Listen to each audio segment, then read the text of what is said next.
prove it, I'm ready to do it, I can't be afraid now. Put me on the stage now, I'm ready to rage now. I feel like an animal stuck in a cage and I'm ready to break out. My time, none of you people can tell me to stop. This time, like the last time, you better get ready to race to the top. I'm ready to do this, show you what the truth is. I step on the field, it's time to get real, I'm feeling so ruthless. My time, none of you people can tell me to stop. Lower the lights down, hand over my crown, hand over my heart. I do this for my town, I do this for my crowd. So turn me up real loud. My time, none of you people can tell me to stop. Yeah, so what are you afraid of? Those feelings are made of. Get in the game, your moment of fame, show them what you made of. It's time that we stand up, it's time that we man up. For anyone asking who is the best, we putting our hands up. My time, nothing can keep me from reaching the top. This time, like the last time, I'm moving so fast, I'm ready to ride. I'm ready to throw down, it's time for the showdown. I'm ready to rise, don't be surprised, I'll take on the world now. My time, none of you people can tell me to stop. Lower the lights down, hand over my crown, hand over my heart. I do this for my town, I do this for my crowd. So turn me up real loud. My time, none of you people can tell me to stop. My time, none of you people can tell me to stop. My town, my crown, we know what it takes to be reaching the top. We're reaching the top, we're reaching the top. We know what it takes to be reaching the top. My time, none of you people can tell me to stop. My town, my crown, we know what it takes to be reaching the top. We're reaching the top, we're reaching the top. We know what it takes to be reaching the top. Lower the lights down, hand over my crown, hand over my heart. I do this for my town, I do this for my crowd. So turn me up real loud. My time, none of you people can tell me to stop. Turning the track up, I'm never going back down. Hand over my heart, I do this for my town, I do this for my crowd. So turn me up real loud. My time, none of you people can tell me to stop.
This is the original esport racing game. This is iRacing.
Welcome to the iRacing Esports Network and Apex Racing TV for the BSR MX5 Pro Series, Round 8 from Circuit of the Americas. I am Chaz Draycott. Alongside me, commentating and on the cameras tonight is Mr. Alex Simpson. And Alex, it's a bit of an unorthodox track to see these MX5s racing at, but as we've seen before with this series, that's not always a reason to count out an exciting evening of racing. No, I think actually it's some of the more unusual circuits that we go to that tend to be the best. So, yeah, I think this could be a very interesting night's worth of racing here. Certainly should be, and of course we have the very fabled word amongst these MX5s, slipstream, to think about. It is a long old straight at Circuit of the Americas. We do have what is called the West Circuit this evening. As you can see on the map there, they've got the usual straight, which, to be fair, Alex, the start-finish line is very early down there, so a long run to turn one. Yeah, I mean, of course, this isn't the longest straight that we normally see at COTA, so yeah, just this main straight. But I think it's going to be plenty long enough for, like you said, for us to use the word slipstream a fair few times, and going to be lots of overtaking going into turn one. Of course, tricky corner, especially if you're on a single screen monitor sort of setup, because very difficult to spot the apex. The line really sort of takes you way beyond that, and you can't see it in your peripherals at all. So, yeah, those that have got triple screens or maybe Oculus or other VR headset, of course, have got themselves a bit of an advantage in turns like that. But yeah, this little short circuit, this little West circuit, it's quite a lot of fun, actually. I've raced it here in the Legends of all things, actually, which was a hell of a crack. Oh, wow. Yeah, I can imagine that was quite good fun. I am one of those sort of measly people that runs a single monitor setup, and I can vouch that when doing the World GT Championship around here, turn one was a nightmare. You can't even see the apex anyway, like, never mind even seeing it sort of just off the side of your screen. You can't see it at all. And because you're coming up to it, and as you can see from that shot there, that it is a blind dip down the hill, there's just no way. You've just got to know where it is, essentially, and just have really good judgment. Of course, you can't clip the curb on the inside too hard because that pushes you out wide and you're on the AstroTurf, and that could be a nightmare coming back on. Especially in the MX5, it can be easy to lose the car. And as we said before, Alex, even though this isn't the most powerful car on the surface, it is easy to lose the rear end when you're really pushing it. Yeah, it's like any car, really. I think, when you're at the limit, they can easily sort of step out on you or whatever, So, and throw a curb in there or something like that's just going to mix it up a little bit more. Well, it's definitely going to have a bit of an impact. Yeah, certainly. And we're just looking at qualifying now. It's a Swift Cooper Esports front row once again at the moment, with Jason Cooper in the number one machine alongside Alex Cherney. You can see the timing tower on the left there. And then it's Excite and SimLab all the way down to 10th place, where there's another Swift Cooper Esports car, Kip Stevens, and then it's more SimLab cars. So it just sort of cements the domination of these three teams in this championship, Alex. They've just been the absolute driving force of it all, haven't they? They have, no doubt. Cooper with an absolute phenomenal qualifying time there, putting himself nearly 0.4 of a second ahead of his teammate for pole. That's a heck of a lap. But when you look at the intervals between the rest, and I'll just assist with that as well, it's extremely close in between there as well. Yeah. So that is some absolutely storming lap from Cooper. So he must be loving this place right now. Yeah, he's got it hooked up, hasn't he? Obviously, you never know whether that was down to teammates helping with a bit of slipstream here and there, but it's not the longest straight, like you said earlier. It's only really the first straight that you'd get any help from, because around the S's and so on, you wouldn't want to be in the dirty air of a car ahead, because it's very dependent around there, really, that you get a good turn in. So if you are in the dirty air of the car in front, you can easily run wide. And as I've been learning in the MX5 this week, slipstream is really strong in these things. I'd never really witnessed it that much, but some of the official series, and I think the iRacing Production Car Cup has been at Pocono. So as soon as you get off the actual infield circuit and get onto the oval, the actual advantage, you need to be over a second and a half ahead of anyone before you sort of see any sort of equal pace by the time you get to the end of the straight. It's absolutely massive, the slipstream on it, but it makes the racing all that much better, I suppose. Yeah, I definitely feel like we're going to have some absolute cracking racing today. Right, drivers are just about finishing up, I think, with queue. We've got just a few runners out there at the moment. Bringing you the qualifying times in just a second.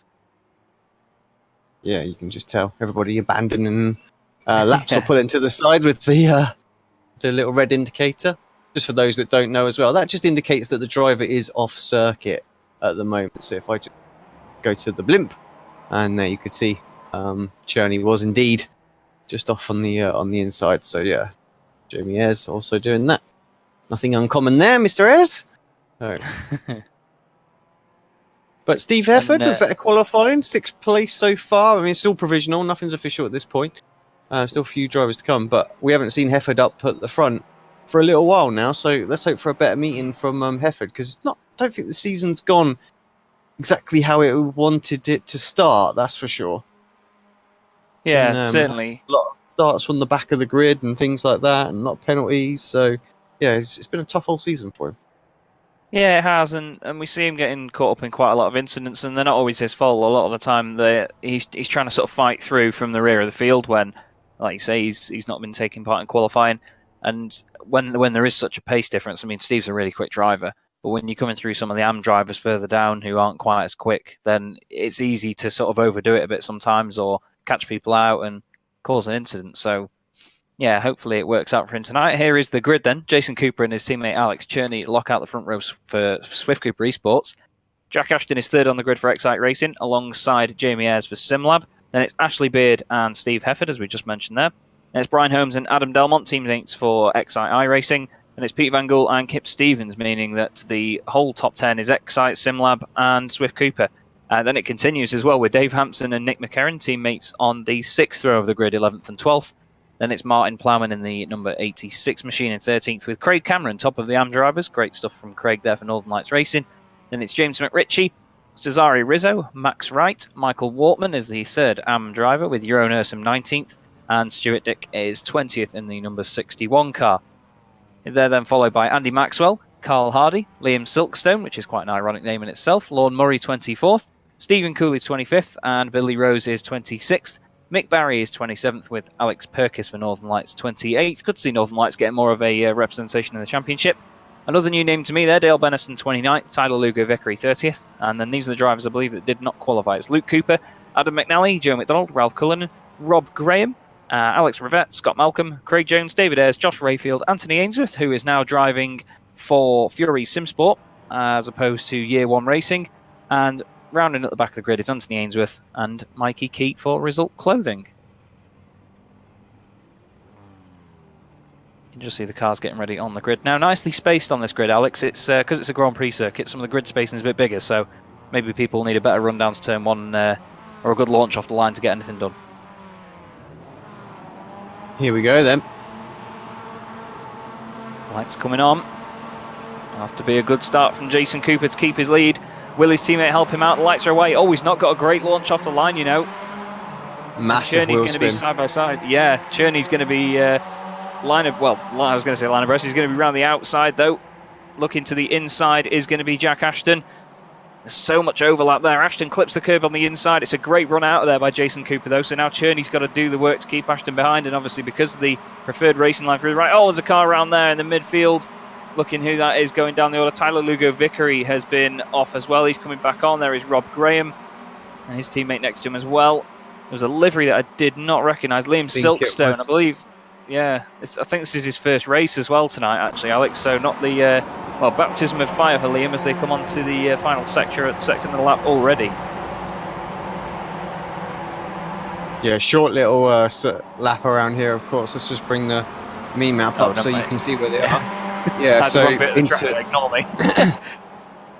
So into what we know is the final sort of couple of sectors, so the really tight, twisty bit where you drivers, I'm sure, are going to poke their nose in a place or two to try and get some moves done, and then this very, very long right-hander, reminiscent of Turkey Turn 8, as I like to call it, just in reverse and a lot tighter. So it's not really anything like it at all, but yeah.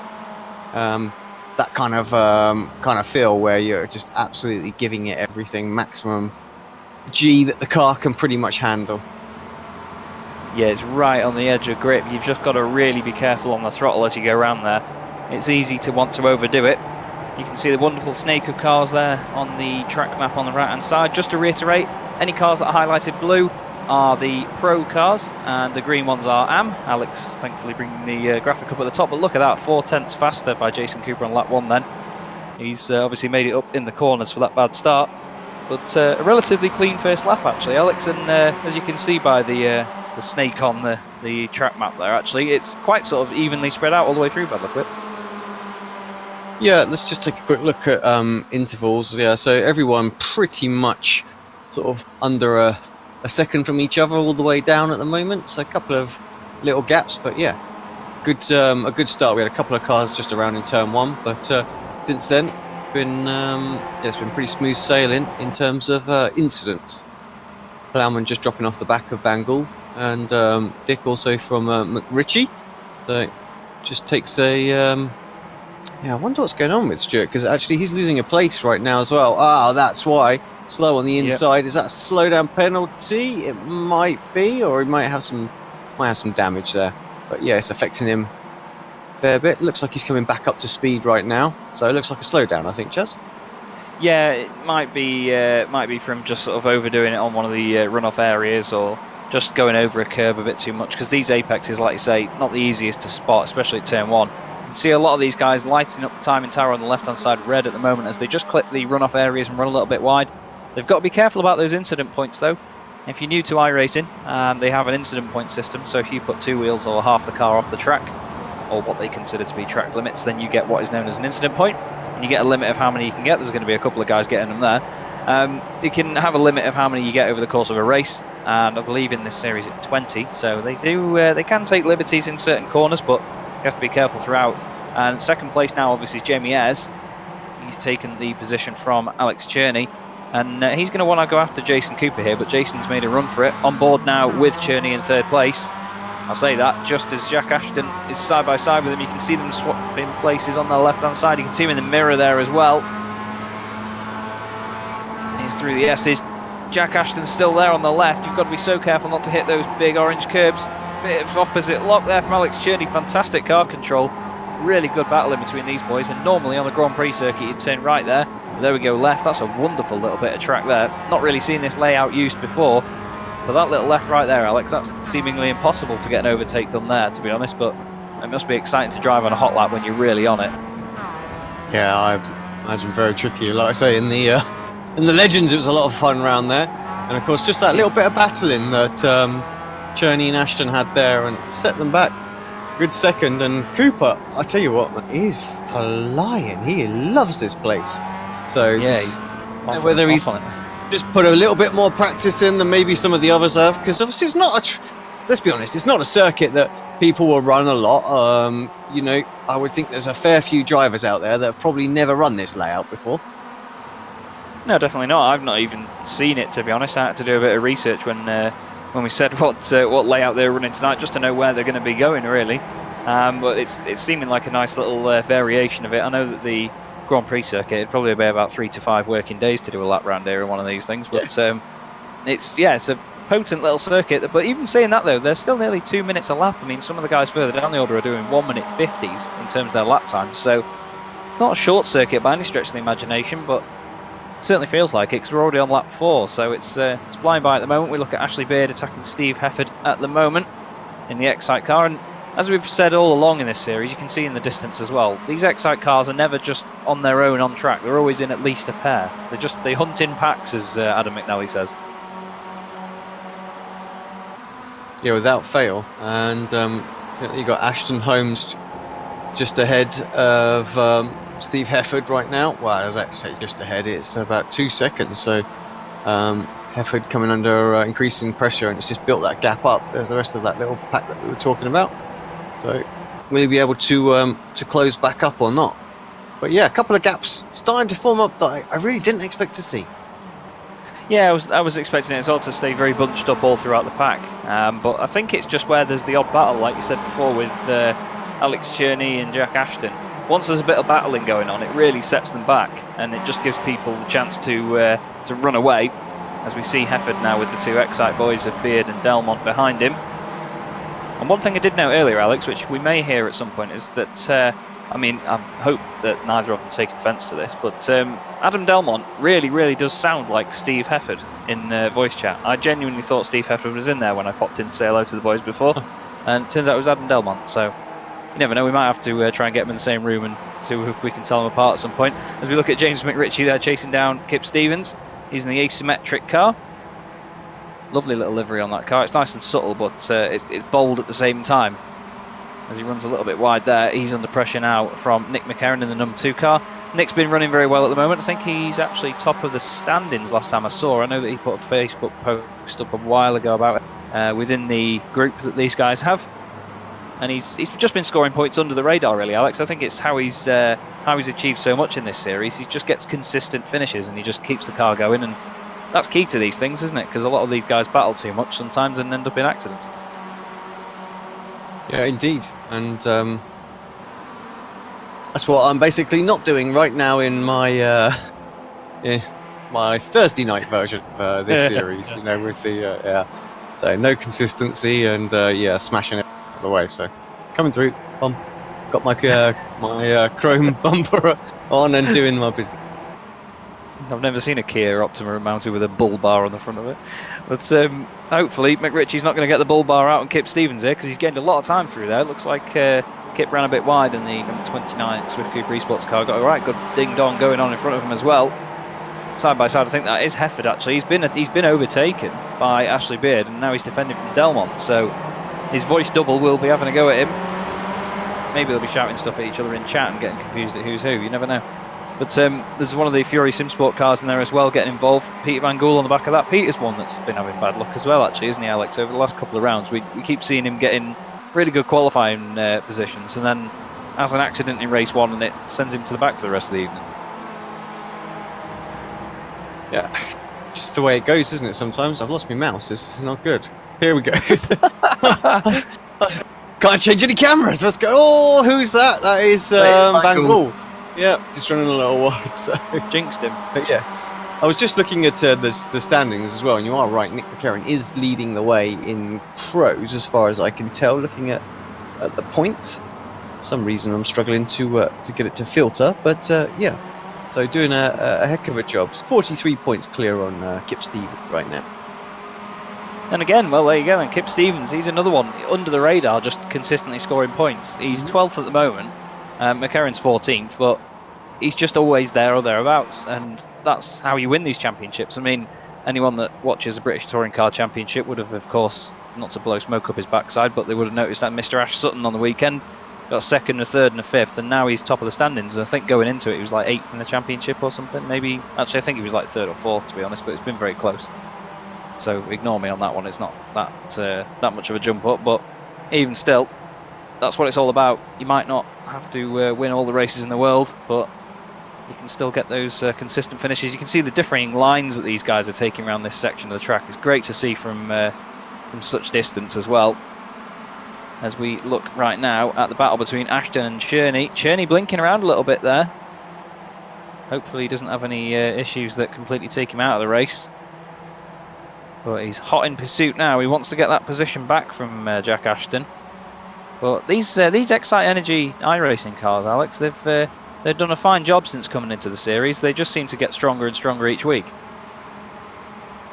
Yeah, that's the only way to describe it, really. I think they're just, you know, they've built the team. They wanted to do well, and yeah, they're just progressing, practicing more, and yeah, they're just they're bringing it to the party, really. So good to see, because obviously the old Momo team, which is the Sim Labs, you know, they really were running right with it, and yeah, it's good to see that you know, Excite were able to step up, and then of course Swift Cooper Esports come out of nowhere, didn't they? Really, and have been, you know, absolutely on it this season. So yeah, it's great to have 3 really high quality teams fighting it out.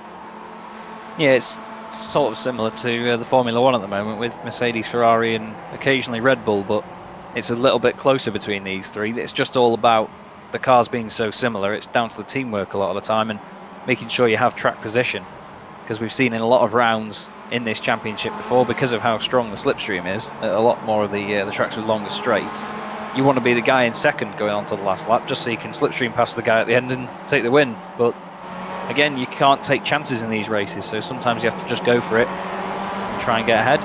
We do have live timing, of course, tonight, which you will be able to access in the, well, there's a link in the chat right now for anyone on YouTube. And you can keep up with exactly what's going on there. Obviously, we do try and bring you as much of this race as we can, up and down the field. But just in case there is anything going on that we've missed, you can catch it there as well. There is the gap between each car then. Jamie Ayres currently in second place, but look at Jason Cooper, like you say, Alex, he's loving it out there. He's just running away with it at the moment. I have to say, Ayres in the latter part of this race has been able to match his pace. Those gaps not really picking up, sort of stayed around that 2.5, 3 seconds. So he's coming under a bit of pressure now from Ayres. Ayres is slowly, Ashton is slowly catching him up as well. So yeah, I feel like if they were able to stay in the slipstream of Cooper at the start, they would have been able to have certainly given him a bit of a run for his money. Cherney, to me, just hasn't quite got the pace of his teammate, and perhaps the slipstream for qualifying is what got him into second place. But yeah, so you've had Ayres and Ashton. Really, they've had to battle by Alex, and that's kind of what's sort of denied them the opportunity to have a run at Cooper. So good teamwork, I think, from Swift Cooper to get Cherney onto that sort of second place on the grid, and you know, really allow Cooper the opportunity to run away with it at front. Yeah, he's provided if, 2 a seconds buffer. is running away with it. Well, in this series, compared to what we usually see, I'd consider that running away with it, yeah. But Ashton isn't leaving Ayres alone here. He's actually putting a lot of pressure on. We can see in each corner he's just seemingly getting closer and closer. That little the left, right, left section is absolutely brilliant. You can just see the cars hopping around. Absolutely loving it with the soft suspension that you get on these MX5s. They do like a bit of body roll and a bit of a nosedive on the brakes, but as part of the character, Ayres really wide there. But here is Jason Cooper then, who is now going to start what will be the final lap of the race. Crosses the line onto lap 10, 1:46.0 that time round, followed by 1:45.9 and 1:45.8 by Ashton. Cherney does his personal best as well in 4th place, so the pace is really sort of quite close between these guys, like you say, Alex, but Jason just needs to manage it now and just do what he needs to do on this final lap, keep the car on the circuit, not risk anything too much and just go for it. But hopefully we'll see Ashton and Cherney maybe close up a little bit on Ayres here towards the end of the lap. You never know though. Looks like he's got it sorted at the moment. Here's McNally fighting his way through. He got excluded from qualifying. He had a penalty from last time round. He's up 13 places at the moment. Alex Rivette is the only driver that's gained more places than that for Year 1 racing. There he is in the very brightly coloured car. He's gained 14 places up to 22nd, so fantastic drive from Alex Rivette at the moment. He's currently 5th in the AM category as well, Alex, so he's pretty much overtaken all of his competitors in the AM category to get to where he is now. As we see side by side, Craig Jones running wide there after a battle with, that's Lorne Murray. His teammate Mikey Key there behind him as well for Result Clothing, and then Scott Malcolm as well in there, and Mick Barry, so all Result Clothing cars sort of huddling together at the moment. But here is your current race leader, and Ashton has got past Jamie Ayres. He's finally got the move done. We just missed it, but we know that it's been done. And now Cherney's going to be on the prowl as well to try and overtake Ayres, get onto that podium. Not sure whether there was any contact. I think there's a little bit of damage to the front right of Ashton's car, but I'm not sure whether that was there before. Yeah, we'll definitely catch that overtake. Down the inside he goes. But there's your race winner then, Jason Cooper. 2nd place with Jack Ashton. Jamie Ayres does finish 3rd ahead of Cherney, and 5th Brian Holmes there. He was very under the radar as well, just like his teammates Beard and Delmont, 6th and 7th. Van Gull is 8th. Hefford dropped down to 9th in that one there, Alex, so not the result he was looking for. Here's Craig Cameron behind Max Wright. This is for the AM win. Nick McCarron coming back on the track in front of them there. Max Wright wins the AM category in that race. I think Nick McCarron might have got a slowdown there, at the end. Not quite sure whether he did or not. He did slow down, didn't he, right, just after he got across the line. Don't know whether it would have been too late there, though. But brilliant stuff for... I don't know if you get one there for extending. You might do, actually. Yeah, I wasn't too sure, but I don't know why he slammed on so hard. There's great battles all the way down the field here. Just ahead of these guys, down the inside there. That's Joe McDonald and Josh Rayfield as well. Oh, And someone Tyler losing Lugo it. Vickery. Tyler. Oh, I think he got disqualified as well. Or he's either yeah, quit. Yeah, I wouldn't be too happy with that, especially knowing it got onto the broadcast. Josh Rayfield, his dad Jay is watching tonight. Shout out to Jay. Always very supportive of Josh and the series that he competes in as well. It's great to see him about. Here's the move then. Ashton. Oh, Ayres just overcooked it, didn't he? Yeah, made a mistake. Let him in. Oh, well. Easy as that for Ashton. Nicely done though. You could see he set it up. He ran wide going into the corner and sort of made sure that he got a late apex, and he did a fantastic job of that. Nicely done. Cherney gave it a go going into the last corner as well, but didn't quite get there in the end. But 10 out of 10 for effort. We'll just see it here now. There he goes, putting it down the inside just for the brakes. Jamie S does come over a little bit to defend, and they do a really good job not to make contact there. Jamie using all the road, nearly loses the back end, but he holds on to that podium. And a great first race there, Alex, to start off the evening. And of course, we do have 3 more to come. There it is then, Jason Cooper, your race 1 winner in the number 1 car from pole. Can't get much better than that. Jack Ashton finishes second ahead of Jamie Ayres, Alex Cherney, and then it's 3 iRacing cars, Brian Holmes, Ashley Beard and Adam Delmont. Then you've got Peter Van Gool, Steve Hefford and Dave Hampson making it a SimLab trio following them home. First car outside the top 10 is Martin Plowman, then Kip Stevens, James McRitchie and Nick McCarran. As we said, Max Wright wins the AM category ahead of Craig Cameron for Northern Lights Racing and Michael Wortman in 17th. Carl Hardy is in 18th place, the highest of the result clothing cars. Now it's Adam McNally, great recovery from him, Stuart Dick and Luke Cooper. Alex Rivette, great drive to 22nd there, with Billy Rose, Ralph Cullen and Andy Maxwell rounding out your top 25. Then it's the reverse grid wheel master himself, Jeroen Ursum, Mystic Meg as we call him. Lorne Murray 27th with Craig Jones 28th, Mikey Key 29th, and his teammates Scott Malcolm and Mick Barry 30th and 31st. Then it's Joe McDonald, Josh Rayfield, good first race for him there as well. Anthony Ainsworth for Fury Simsport 34th. Then he's followed by Rob Graham, Dale Bennison in 36th. And I believe there's a few more just to round up the back of the grid. There's Liam Silkstone, Stephen Cooley, David Ayres, Cesare Rizzo, and then Tyler Lugo Vickery, who we saw then as well, with Alex Perkis rounding out the back of the field there, Alex. Fantastic first race, though. The circuit seemed to work quite nicely, actually. There was a lot of overtaking going on. Yep, I agree. And some good places where you can go for a battle and it switches, the advantage switches from one car to the next, depending on, what corner you are. I always like circuits like that. It just really makes for some great side-by-side battling. Yeah, indeed. It was, again, like you said earlier, it's often these unorthodox tracks that, it's one of them that just works, doesn't it? It just works for this series. You don't think it will do as you go into it, but we certainly do see some fantastic racing at every track these guys go to. Jeroen Ursum has guessed that we'll get 30 on the wheel, so hopefully for him, we will see just that in a couple of moments. Let's bring the wheel up then. See what we're gonna get.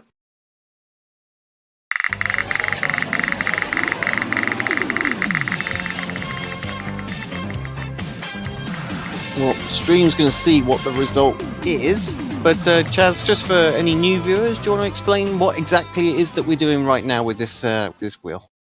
So, at the end of each race in the BSR MX5 Pro Series and other series that we do broadcast as well, there will be a reverse grid for races 2, 3, and 4 if there is that many races. Anyone that was 1 lap down or less will be eligible for it. And what we do is we spin a little reverse grid wheel with some fantastic, wonderful 80s music from the Wheel of Fortune. And basically that determines what the starting grid will be for the next one. So for example now, 41 cars finished 1 lap down or less. Tyler Lugo Vickery was in 41st place. But of course, just to make sure that people aren't sandbagging or slowing down on purpose in the race to get pole for the next one, you never know what it'll be. And it could be anywhere from, say, I think 15 is the least that we go for, is it, Alex? Mm-hmm. To a full grid. Yeah, basically 50 is the kind of the highest, or full minus. Back it up a couple of cars as well, so people can't specifically target, a full reverse grid with it being the sort of the highest amount of opportunities to get it there. So yeah, it was 20. I bring it back up. It was 25th. Yeah, it was. Right. Okay, smashing stuff. So that would mean then that Andy Maxwell will be on pole position alongside Ralph Cullinan.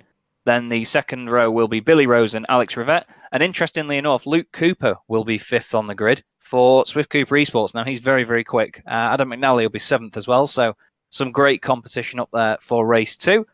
If you join me and Alex in about 10-15 minutes' time, we will bring you that second race on the iRacing Esports Network. Don't go away.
fresh air of the Indianapolis Motor Speedway.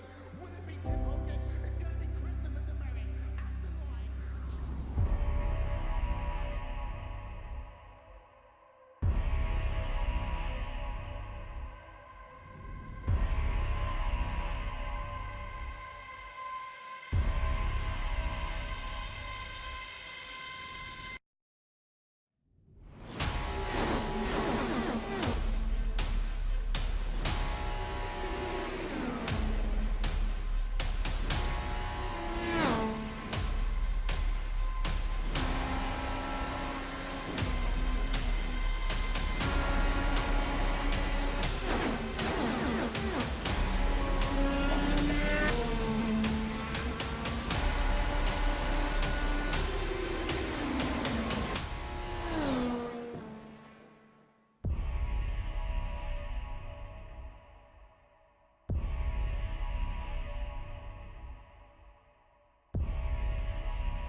Welcome back to the iRacing Esports Network and Apex Racing TV for Race 2 this evening of the BSR MX5 Pro Series from Circuit of the Americas. It's the 8th race meeting of the championship, and under overcast conditions, Alex, we saw a fantastic race 1 to get us started. Yeah, we did. Thoroughly enjoyed that one as well. Looks like we're going to have some good racing. It's going to be great watching the pack come through the pros, trying to work their way through the AMs. And yeah, as the session advances, there's a little bit of a break in the cloud. It just lit up a little bit, didn't it? But it does look pretty bad out there. Very cold, 18 degrees, so no issues for tyres or anything else. It's just going to be a straight out dogfight, I think, for the guys on this one. Yeah, it should be good fun to watch this then. They are just lining up on the grid currently. And here is said grid. Andy Maxwell takes pole for Year 1 racing alongside Ralph Cullinan. And then it's Billy Rose, Alex Rivette. Great first race from him, so hopefully he can convert something here. And it's Luke Cooper, Stuart Dick, Adam McNally, Carl Hardy, Michael Wortman, Craig Cameron, Max Wright, Nick McCarron is 12th. Then it's James McRitchie, Kip Stevens, Martin Plowman, Dave Hampson, Steve Hefford, Pete Van Gool, Adam Delmont, Ashley Beard, Brian Holmes, Alex Cherney, Jamie Ayres, Jack Ashton, Jason Cooper is 25th. Jeroen Ursum then follows that up with Lorne Murray, Craig Jones, Mikey Key, Scott Malcolm, Mick Barry, Joe McDonald, Josh Rayfield, Anthony Ainsworth, and Rob Graham. And the lights are beginning to come on, I believe. There they go, they're away. Andy Maxwell leads off the line. Looks like some of the guys didn't take the start, like Luke Cooper and Adam McNally, actually. They were excluded from the start of this one. They've got pit lane starts. So the guys we mentioned before, Alex, that will be, we thought were going to be right up there, are not involved. And there's a bit of contact going in there between the Year 1 car of Alex Rivette. I think it was Stuart Dick in the 61 machine. He's the highest placed pro driver at the moment in 4th place overall. Bit of contact between those guys, but from this camera angle, it looks like the field's pretty spread out already. I suppose it's quite a long run up to turn 1, but yeah, there's quite a big spread already by the look of it. There is the whole field snaking through the S's then. You can see just in the middle there's an Excite, sort of the little caterpillar of cars there. Fantastic little chicane sort of section there. Alex Rivette, all sorts of sideways, but yeah, he's been on it tonight, hasn't he? He's been absolutely flying so far, and hopefully he can get an AM win out of this one.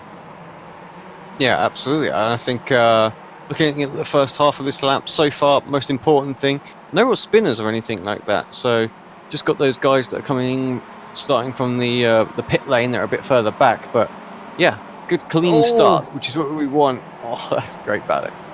Yeah, Rivette just chucks it up the inside of Ralph Cullinan. No prisoners taken whatsoever. They've got Stuart Dick behind them in the asymmetric car, which I still haven't done a pro decal layer for. He's got the green highlights on the car, but he is actually a pro driver, so I do apologise. We look at Martin Plowman in 13th at the moment. Oh, he's got Steve Hefford behind him, nearly gives him a tap on the rear. He gets away with it.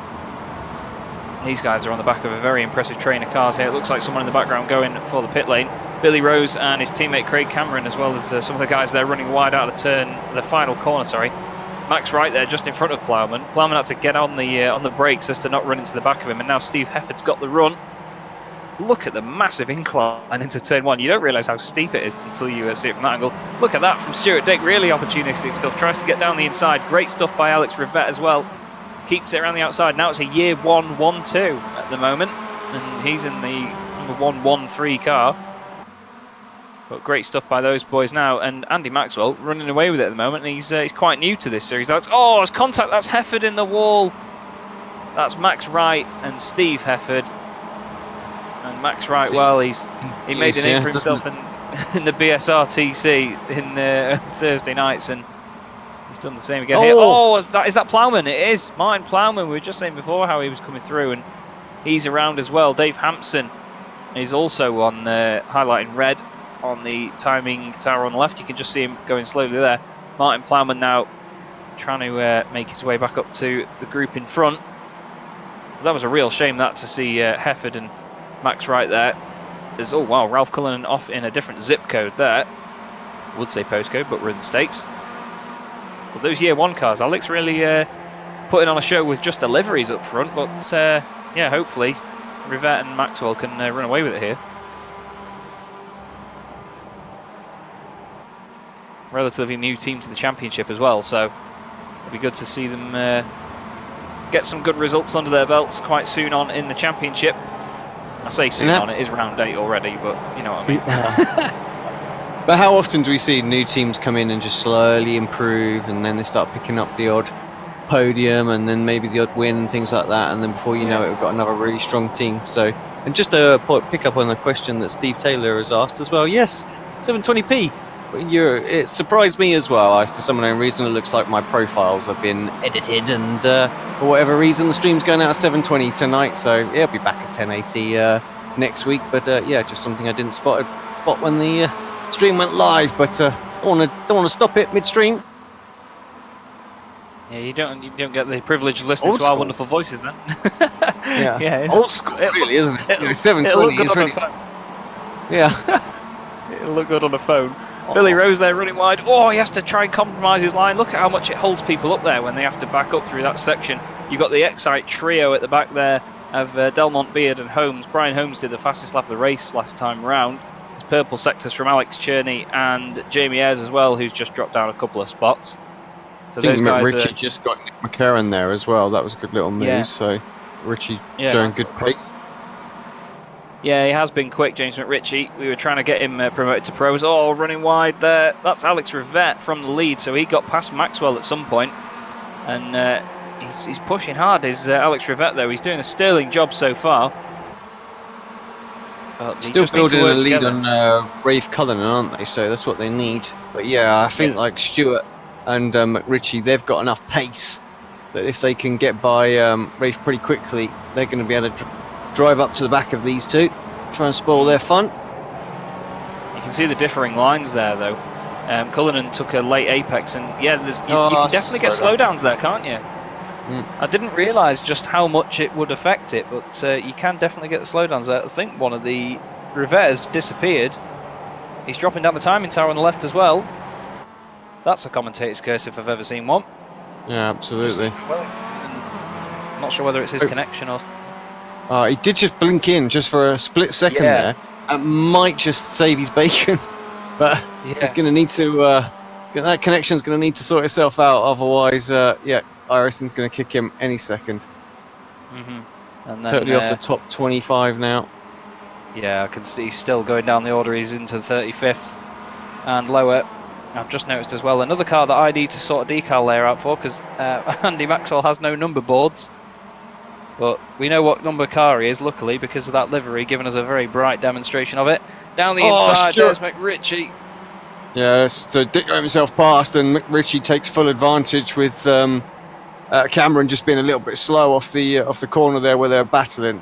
Gets a little bit of a bash, but there is a little bit of damage, but I think he'll still be good to push on. Nick McCarron now putting the pressure on to Craig Cameron as well. Yeah, he's got a good run out of there as well. Look at the absolute gaggle behind. There is Rivette, I think. Rivette has just popped back onto the circuit, or one of them has. Yeah, he was Rivette. So that come out of nowhere. How did they? That was nearly 2 minutes he was gone for there. Pretty much a whole lap. So how the sim let him rejoin there. That obviously that little blink that he had saved him. So yeah, that saved his bacon. Wow. So well, he's back in it now. And then they've got the two asymmetric cars behind. Look at these Excite boys making their way through. Cherney completely sideways there, side by side with Brian Holmes. Great scrap there between the Excite boys and the Swift Cooper Esports boys as well. That's that massive climb up to turn one. It still startles me each time just how steep that is. Coming across the inside there, that is Kip Stevens. Sends it down the inside of Billy Rose. But look, there you go. That's how the different lines work. Billy Rose gets a great run. Ashley Beard is going to try and attack Kip Stevens as well now, in what seems to be a slightly unbranded Swift Cooper Esports car. He's got the livery, but I can't see any logos on that thing. Not sure whether he's running it as like a reserve driver for them or just helping the branding or what, but this is a great train of cars now with Billy Rose at the front of it. Look at them all, absolutely fantastic. They're all so close together, all taking different lines. Oh, there's contact between Beard and his teammate Delmont there. Somehow keeps it together, but that's helped Alex Cherney out. He's going to go down the inside of the pair of them now. And even down the inside of him, I think that was Brian Holmes, was it? Oh, he's around Beard. Beard is around. I think he's been hit by Jason Cooper as well. I think, that was Brian Holmes that caused that. I think Brian went down the inside of Cherney. They didn't all expect it. And Beard was the one that ended up losing out, unfortunately. So Bit of a mess there from the Excite boys, but they hunt in packs and they continue. That's why the strength in numbers. One of them gets spun, but the three of them are still there fighting on. Here we go again then. You can see, look on the right, Brian Holmes down the inside, and it's just him straight into his teammate, unfortunately. I would have thought that he pushed someone else into it. Jason Cooper making contact as well. And there's going to be... I think Brian just... It's an unfortunate racing incident there. Brian just going for the move there, and because of that, how wide that apex is, and his teammate just didn't see him there. Yeah, I know what you mean. And of course... For a second then, McRitchie now trying to get through on Rivette. And actually you want to get him, you don't want his connection to drop out. That's the worst thing when you've got a car just popping in and out, and he does get through. Doesn't do anything for your confidence when you're racing them. You just feel like you have to really be on edge, and it just means that you're not quite concentrating to completely go for it. But having a good scrap now then. But Andy Maxwell, fair play to the lad, still leading the race. I know he's quite new to BSR and its MX5 series. He's been doing some of the Monday Cup as well, which we also broadcast. Here's the view back then. James McRitchie, you can see by the blue highlights next to his name on the overlay and on his windscreen banner that he has got it's blue overlays, so he's a pro driver. Drivers that are considered AM have green. And you can see there, Alex Rivette, he's not giving him an easy time, is he, Alex? He's not thinking, I'll just let this pro driver go through and go after it. He's like, you are not going to get up to my teammate. I'm going to put all the pressure on and make sure that we have a good scrap. He's so close to the back of him. This is a brilliant, brilliant spot. Probably the best seat in the house to watch this from. Maybe that other than Stuart Dick's car in 4th place. But again, these new teams coming in, Asymmetric and Year 1 Racing. Great to see them having a good battle out on track, and of course lighting up our timing screens and of course the broadcast. This is what we want, isn't it? We want them to come in and not be afraid to have a good old fight out there. And yeah, Rivette doing that, and that's what he needs to do if he's going to give his teammate a chance of trying to win this one. So, and actually, he's got a good run here. He's got an opportunity.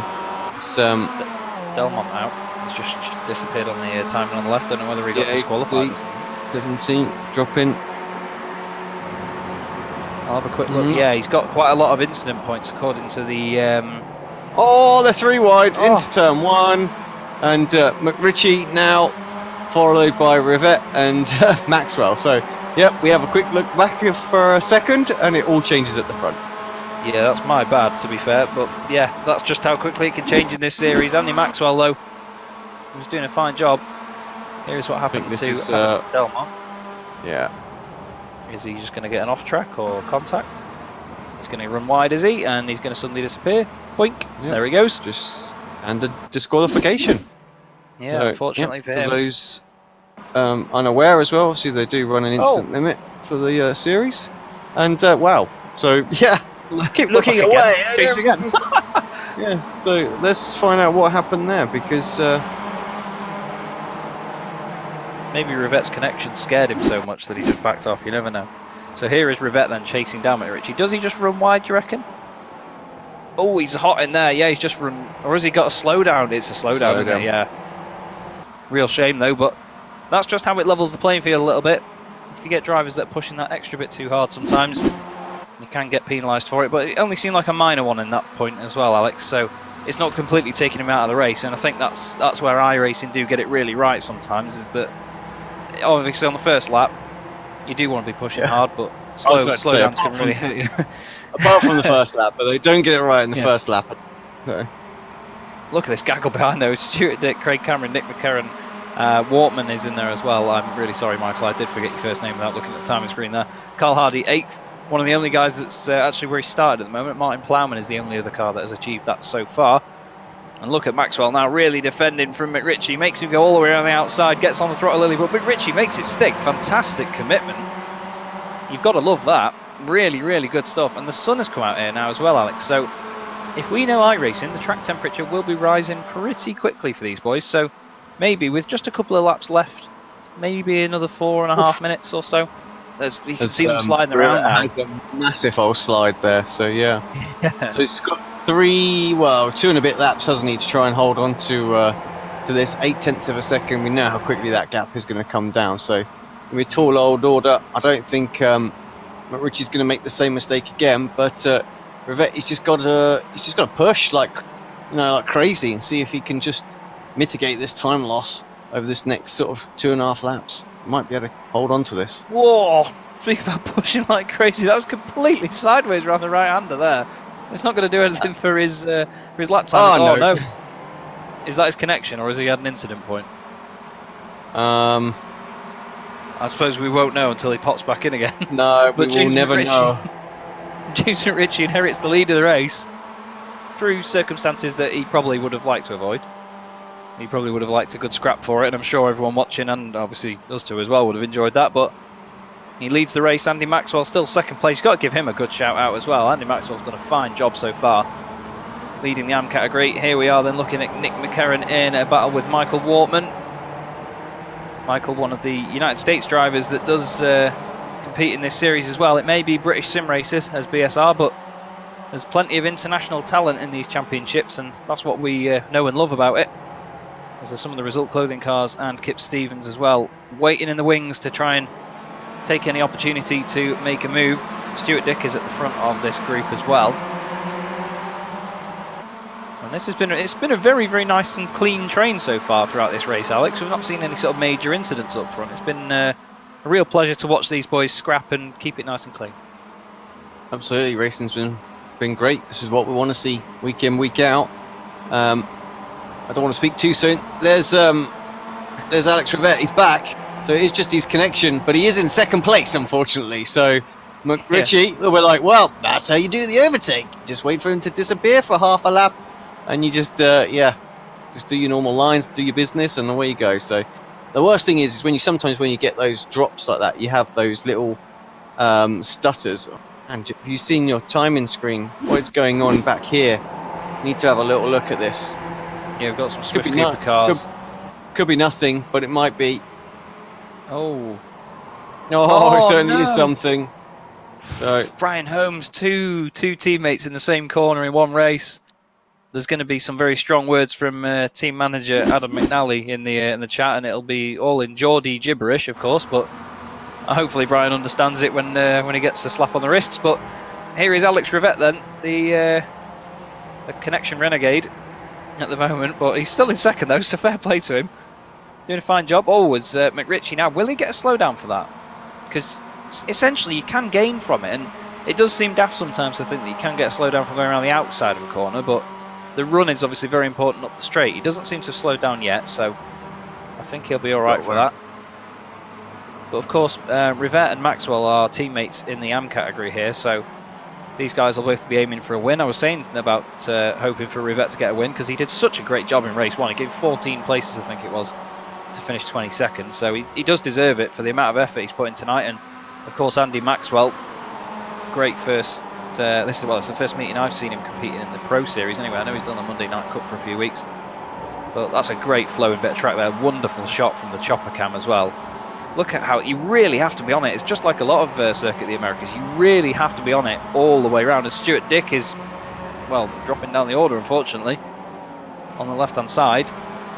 He's very consistently up there throughout the whole race.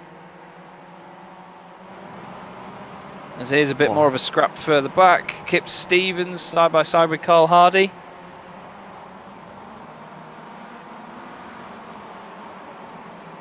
He's still chasing down into the final sector. You can see he's just putting the pressure on here as well.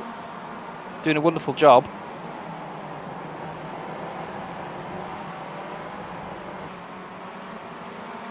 yeah, just what's that? Was Rafe Cullinan with Cooper as well? So Cooper up and through, up 16 spots for Jason Cooper. Great drive.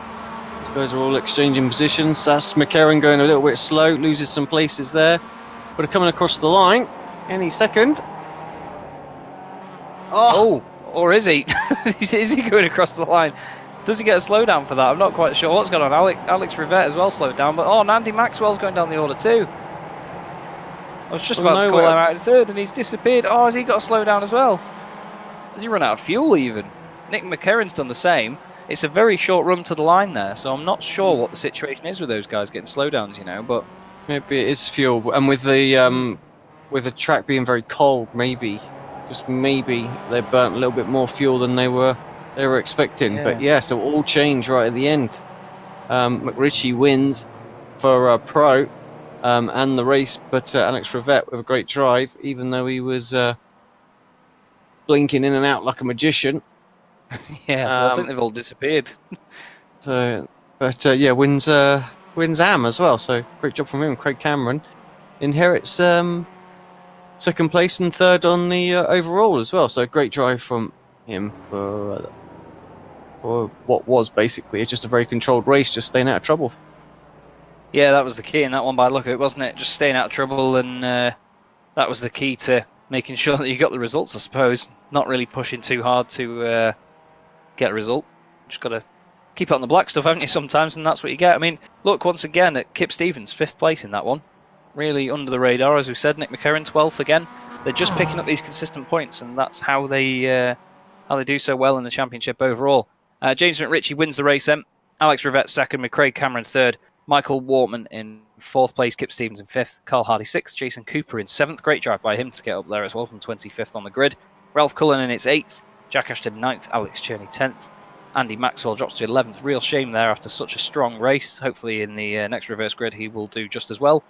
Nick McCarron 12th, Martin Plowman 13th, Ashley Beard 14th with Dave Hampson in 15th. Lorne Murray is 16th, Scott Malcolm is 17th, and Josh Rayfield in 18th place. Then it's Joe McDonald. Max Wright rounds out your top 20 after an early incident with Steve Hefford. Then it's Alex Perkis, Jeroen Ursum, Adam McNally, Craig Jones, Rob Graham, Steve Cooley, Luke Cooper 27th, David Ayres 28th, Dale Bennison 29th, and Anthony Ainsworth rounds out your top 30. Then it's Jamie Ayres, Mikey Key, Peter Van Gool, and Cesare Rizzo, and the cars one lap down or more. Stuart Dick, unfortunately, there for asymmetric after, again, such a strong drive. Him and Andy Maxwell will be kicking themselves for whatever happened there. Brian Holmes took out 2 of his teammates in that one, so maybe he'll be having a word with Adam McNally. Then it's Mick Barry, Liam Silkstone. He's not having a fantastic night tonight. Hopefully that picks up. Same for Tyler Lugavickery as well. And it's Steve Hefford, Billy Rose, and Steve Hefford's voice double, Adam Delmont, 42nd. We have Jeroen Ursum getting 30 on the reverse grid wheel for the second time tonight, Alex. So I think he's trying his luck on this one, isn't he? Yeah, possibly. Let's see. Bring it straight up and give it a spin.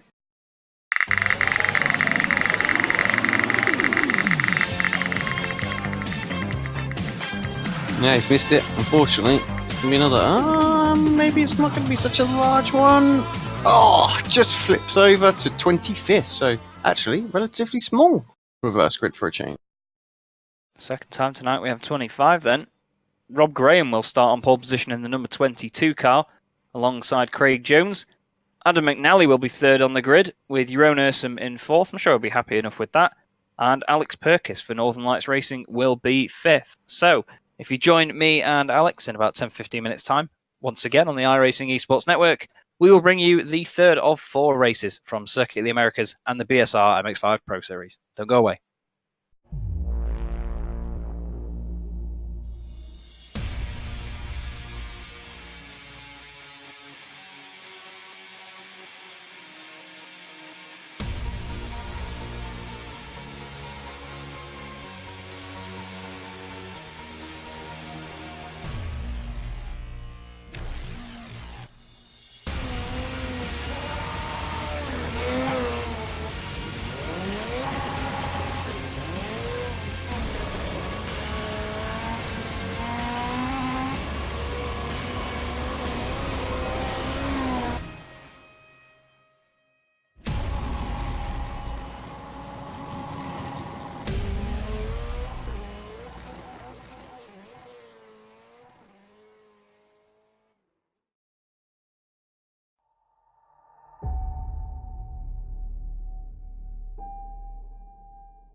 finish here of the Indianapolis Motor Speedway. Will it be Tim Hogan? It's going to be Christopher DeMary at the line.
Welcome back to the iRacing Esports Network and Circuit of the Americas for the BSR MX5 Pro Series. This is going to be the third of 4 races this evening. Unfortunately, just heard that Billy Rose is having issues with his PC, so won't be making this race for Northern Lights Racing, unfortunately. We've got sort of colder conditions again here, Alex. We've had 2 great races so far, mixed conditions in the second one, but yeah, fantastic racing all throughout. Yeah, it's definitely overcast, isn't it? 18. So a few drivers caught out with the cooler temperatures, meaning that the fuel burn was just a bit higher, and they were running out as they were crossing the start-finish line. So a few places lost for a few drivers. So hopefully they've put a click of extra fuel in for this one, and we'll be raring to go. So yeah, like I say, 2 good races so far. Much the same, I think. And there is our grid. Rob Graham on pole position alongside Craig Jones. Adam McNally from 3rd. He's going to be definitely one to watch in this one, with Jeroen Ursum 4th. Alex Perkis 5th. Max Wright 6th. Joe McDonald 7th. Josh Rayfield 8th. He's one to watch as well for Northern Lights Racing. Scott Malcolm in 9th. And Lorne Murray in 10th.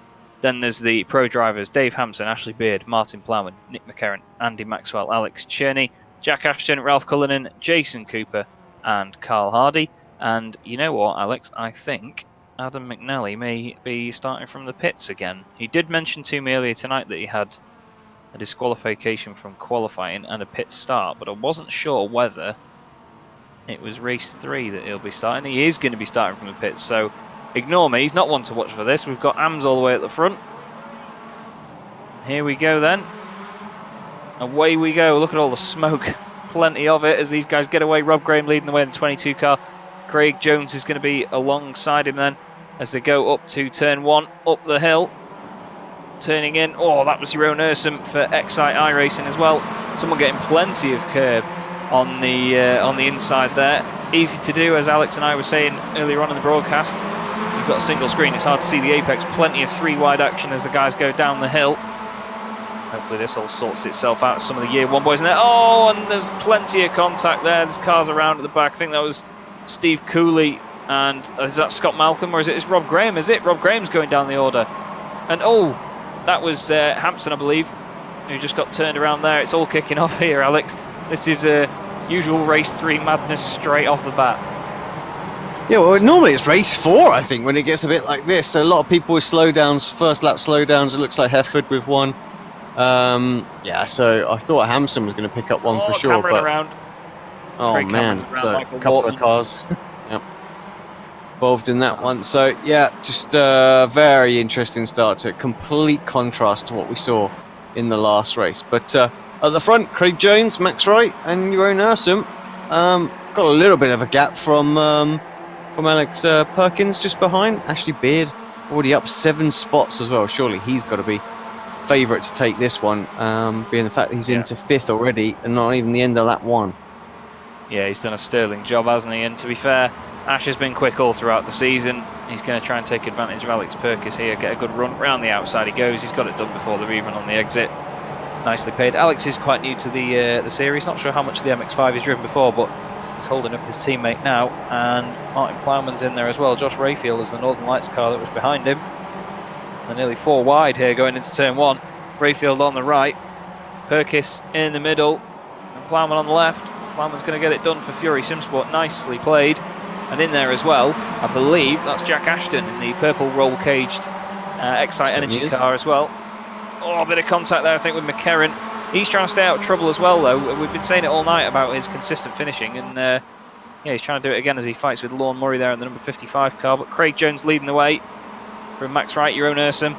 But yeah, Beard, fantastic start for him. Jack Ashton's up 10 places. Adam Delmont up 19 places to 23rd for Excite, further down the order.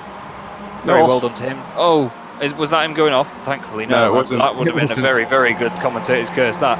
He's behind his teammate Brian Holmes now. He's probably got... he's had a slap on the wrist between races from Adam McNally. There's Jamie Ayres with the double feint there ahead of him.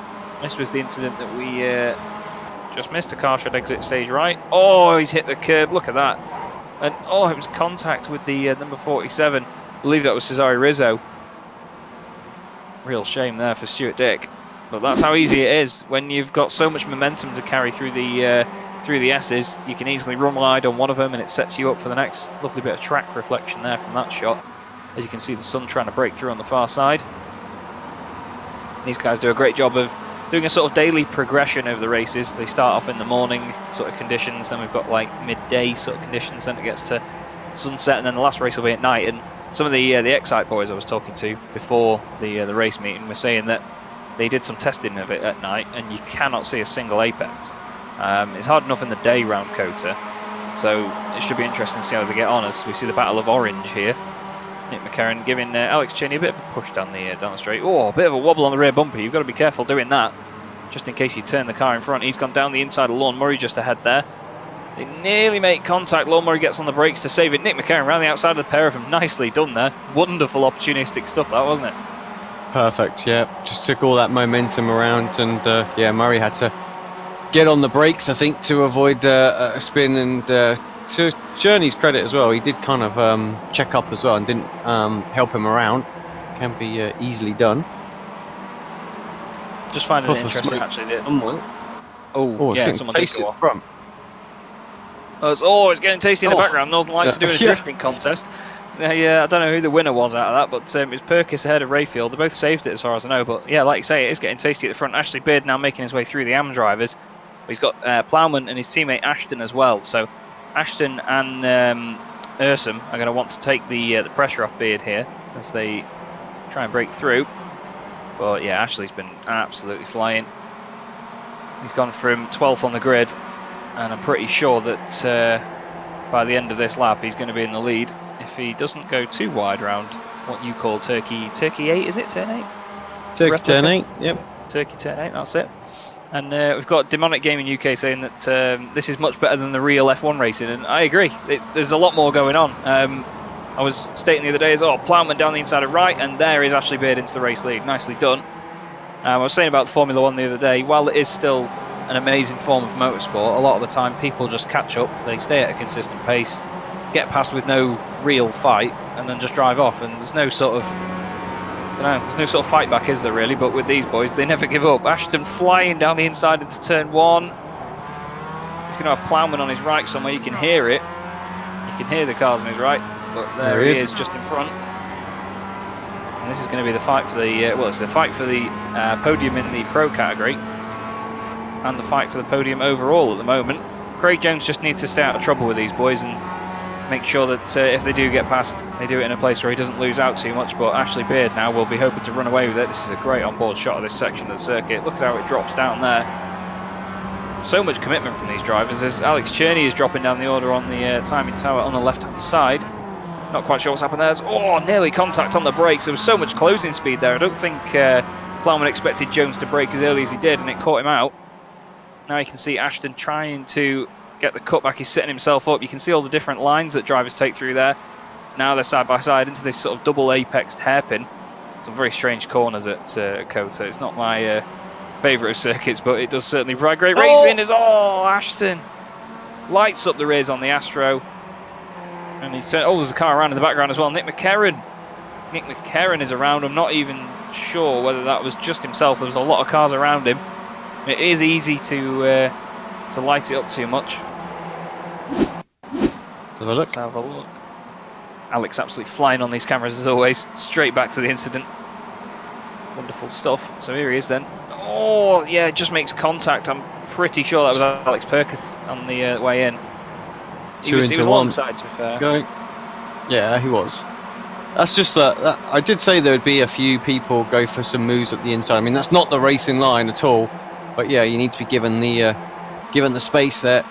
You have to say you do risk it diving up the inside there, because the driver can easily turn in. Yeah. But the on the other side of it as well, we've got to be grateful there that both cars didn't go around into the path of the field, so there was no further incident from it, luckily. Unfortunately for Nick though, because he'll have wanted more people to get involved so he could try and get some places back. I have noticed though that Andy Maxwell, his car at the moment is actually in the race, number 19, but there's a big number 5 on the livery, so I think I've got to get my crayons out between race meetings and try and sort something out there. As we see, Plowman now second. Jones is around, and he's clipped by Max Wright. Max Wright's going to have to open up a franchising business for MX5 front ends after this evening. Jones gets going again. Not sure again whether that was just himself, because there are so many tight corners here that you can easily lose it on, and Craig will be kicking himself after that. Really will be, as he joins I back think he in got with the... tagged. I'm almost sure he got an initial little hit. Let me see if I can. He's getting overtaken by his Fine. teammate now. Alex Cherney's down there as well. It's Carl Hardy that's going past him. Not seen a lot of Carl tonight, to be fair. He's normally there or thereabouts. There's a little bit of contact with... that was Jason Cooper, I think, actually, who's up 13 places to 6th. So he's another driver that's crept under the radar. Luke Cooper and James McRitchie have both gained 18 places each. Adam Delmont take a bouse on 29 places gained. Here it is then. That's Plowman on the inside. Oh, he's going to be on the Astro. No, gets turned in. Oh, he turns in and Ashton's there. And well, Max Wright didn't even slow down there by the look of it. Just straight into him. Get out of my way. Speaking of Max Wright, He's just got disqualified. Is he? There you go. showing he might have got a meatball flag for the damage. For anyone that doesn't know, the meatball flag is a black flag with an orange circle in the middle of it, saying that basically your car is too damaged to continue. Please come in when you can. We all call it the meatball, just because it looks like one. Simple as that. So Jeroen Ursum now leads the AM category. Craig Jones has carried on though, so even after that big shunt, he's still fighting with Nick McCarron for 16th and 17th. Nick's going to be trying to make up some places and get back up the order. But yeah, as I said a moment ago, 31 places gained now by Adam Delmont. Alex, that's an absolutely insane drive. Incredible stuff. So that's from 42nd on the grid to 11th. Can you say? Phenomenal. It's just unreal. I don't even think I've gained that many places in my entire time on iRacing. I've been doing it 4 years. Don't know if we've witnessed any of these overtakes, unfortunately, which we probably should have done. He's been flying through. And of course, we catch up with him now, and he's a second behind anyone, so, you know. So. We'll have to get a time lapse or something done for it. Yeah. But yeah, he's done an amazing job there. We've got Demonic Gaming UK loving the meatball flag reference in the YouTube chat. We thought that was something among everybody, really, that knew of it. But good to be spreading the knowledge, though. At the end of the day, it's one of those wonderful little things in motorsport, I suppose, that people like to spread the rumours of. It's good fun. Jack Ashton there lighting up the time and time on the left hand side of red to show that he'd gone off the track. We've got a nice little spread of Pro and Ams being alternated on the left for now. Anyway, I'm sure that'll change any moment as we see Cherney all over the back of Carl Hardy. 3 laps to go, though, Alex. This race is proving to be a bit of an endurance one by the look of it. It's lasting quite a while this time round. Yeah, I don't know why. You know, been full of action as well. But yeah, just seems to be going on. There's Cherney having a look up the inside of Hardy. Hardy doesn't really turn in, gives him the space. As the move's done, almost no point in fighting him. And yeah, settles in back behind now. Cherney's now got Ayres just ahead of him as well. See what he can do with him. Of course, those two were fighting for race number 1 of the evening. They certainly were, and Ayres, of course, being the eventual winner of that. But we've seen some good pace from Jason Cooper as always tonight as well. He's 4th at the moment, James McRitchie 5th. So over the course of the evening, this is what happens with these reverse grids. The pro drivers, look at the commitment from Cherney around there. He got a really smooth run. Speaking of a smooth run, Rizzo just had a smooth run into the wall, unfortunately. Yeah, it's easy to overdo it though, and you could see that when we saw. Sorry, I've just completely forgotten who it was that watched do that then, but he just kept so much momentum, and even though he was on the Astro, he took the risk, kept his foot down, and here you'll see it again. Look at the speed they carry through there. You've got to turn it in, get on the throttle as soon as you can. It's just, you're on the Astro, and the car just rotates. Even on the brakes, it just didn't want to stop sliding. I think he caught a bit of the grass as well, which made it even worse, and the car is crapping as well, so yeah. He might make it to the end if he's got if he has another meatball, but get 3 laps to cross the start-finish line 3 times before you get disqualified, I believe, if that's right, with them. So you should be able to keep at least 1 lap down and get a chance for a reverse grid spin here. I've usually rage quit by the time I've got a meatball, so I don't know.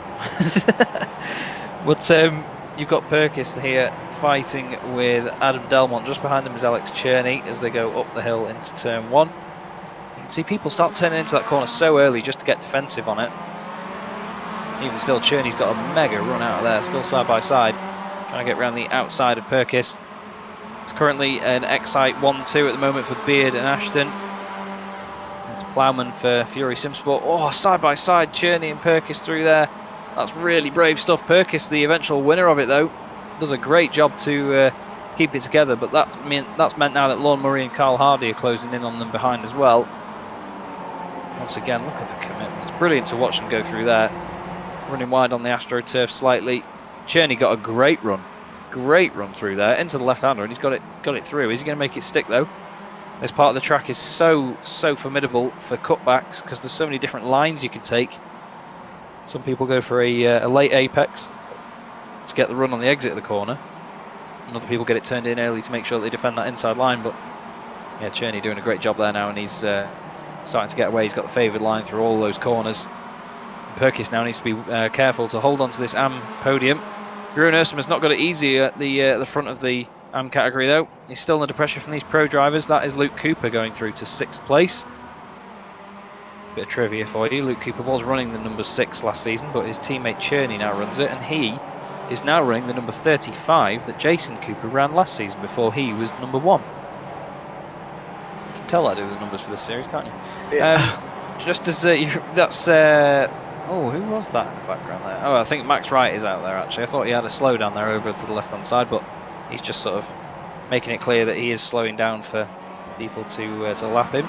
But fair play for him to carrying on.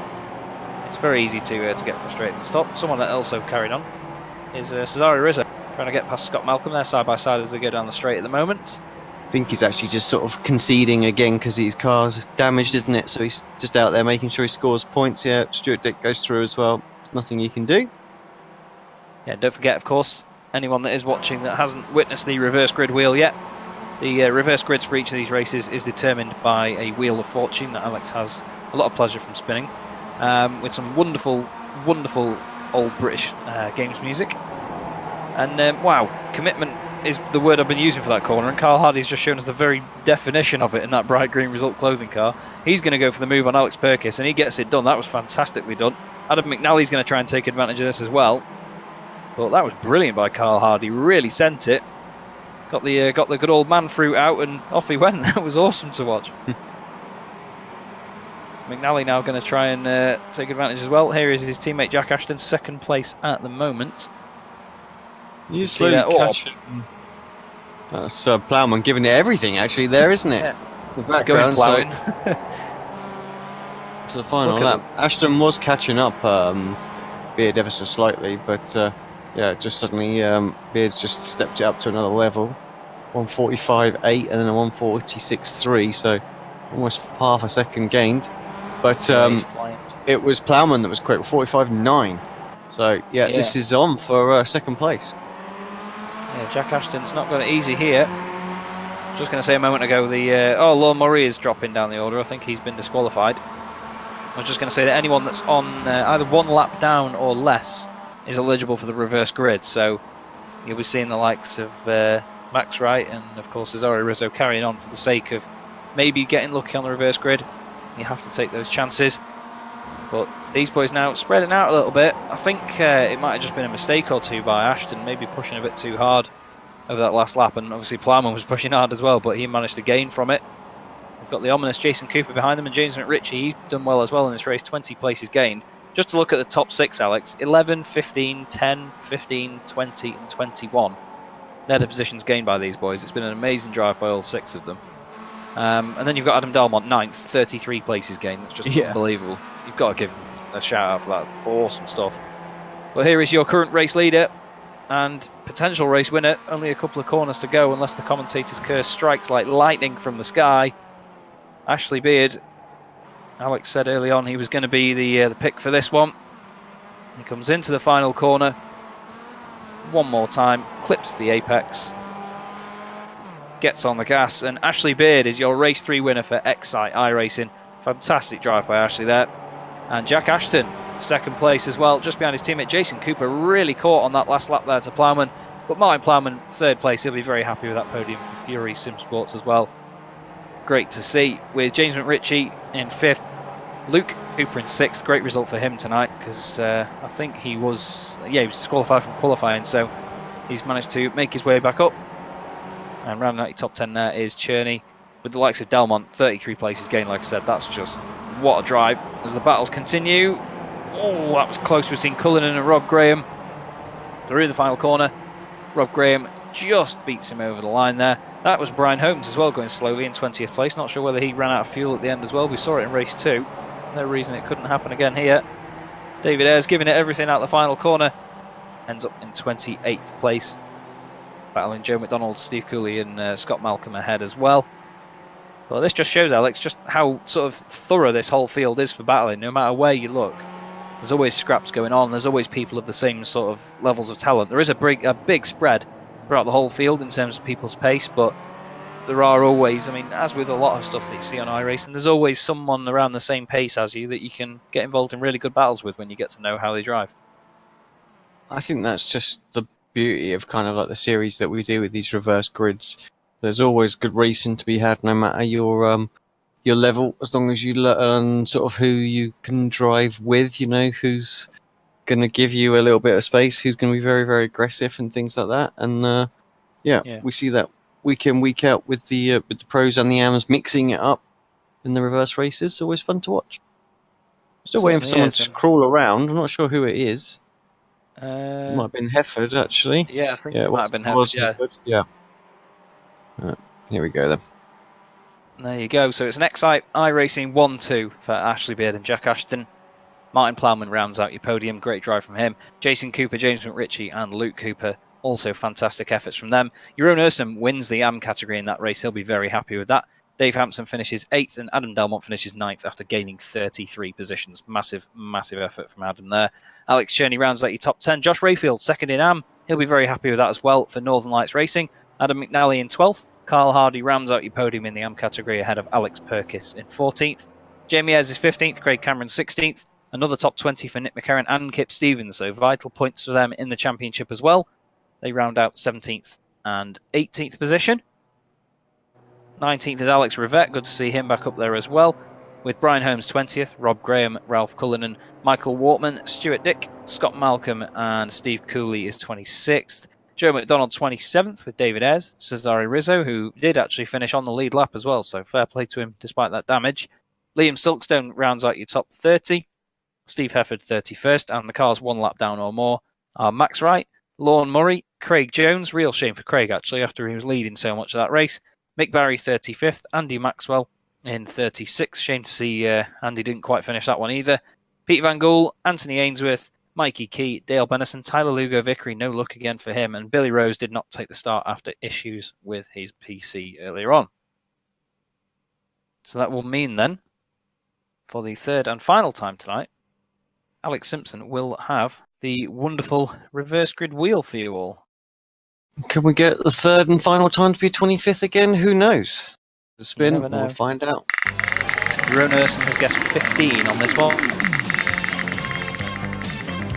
It's not going to make it back round to 15. You'd think this is rigged. Almost getting back there, but it's not quite made it to 25th. It's close, but it ended up on 50th. Okay, so we'll get a full, which will mean anyone that was one lap down or less will be eligible. And Max Wright will be on pole position. So it just goes to show after that damage, he went back out there, even though he was one lap down. He's now got pole position for the next race. Alongside him, though, chance to redeem himself is going to be Steve Hefford with Liam Silkstone, who needs the extra bit of luck tonight. He's not had a great round so far, so he'll be hoping to turn that around from third on the grid. Then it's Cesare Rizzo, another bit of proof why you carry on when you've got that damage, I suppose, Alex. He's fourth, and David Ayres fifth, so it should be a strong fourth and final race, shouldn't it? I'm looking forward to seeing what it's going to turn out like. I tell you, I think, it'd be good to see Rizzo get a good result. He's not having much luck either, Hefford. A few drivers out there not having much luck, so hopefully race number 4 it can happen.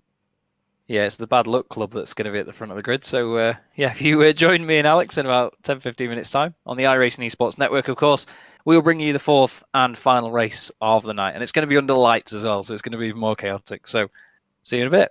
Don't go away.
Speedway.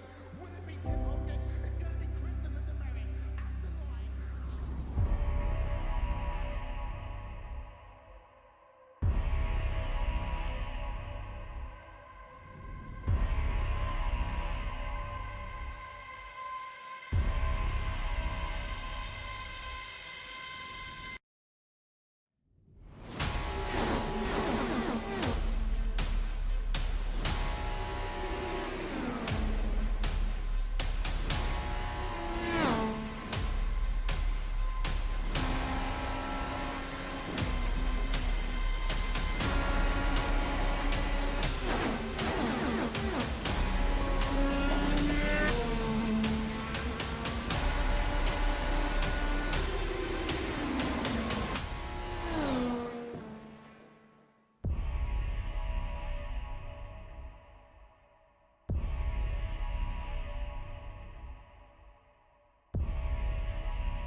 Welcome back to the iRacing Esports Network and the BSR MX5 Pro Series for the fourth and final race of the evening from Circuit of the Americas, round 8 of the championship. Chaz Draycott here with Alex Simpson in the booth with me on the cameras as well.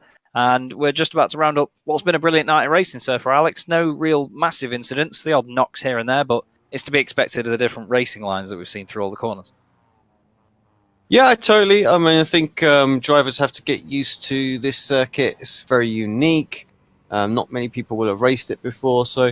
But yeah, for the most part, been some great racing out there. I love Kota, just emphasises all the different lines you can take around it. Those few sort of high shots that we've seen, been great tonight. Yeah, race number 4 can get a bit messy, can't it? Sometimes that's kind of like the history of the series, so let's not shy away from it at all. But usually have some good racing mixed in there as well. So let's hope for a really good one.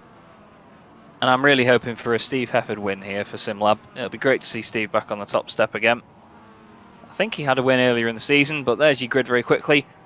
Max Wright, Steve Hefford, Liam Silkstone, Cesare Rizzo, what we're calling the Bad Luck Club at the moment. They've not had a great meeting, any of them.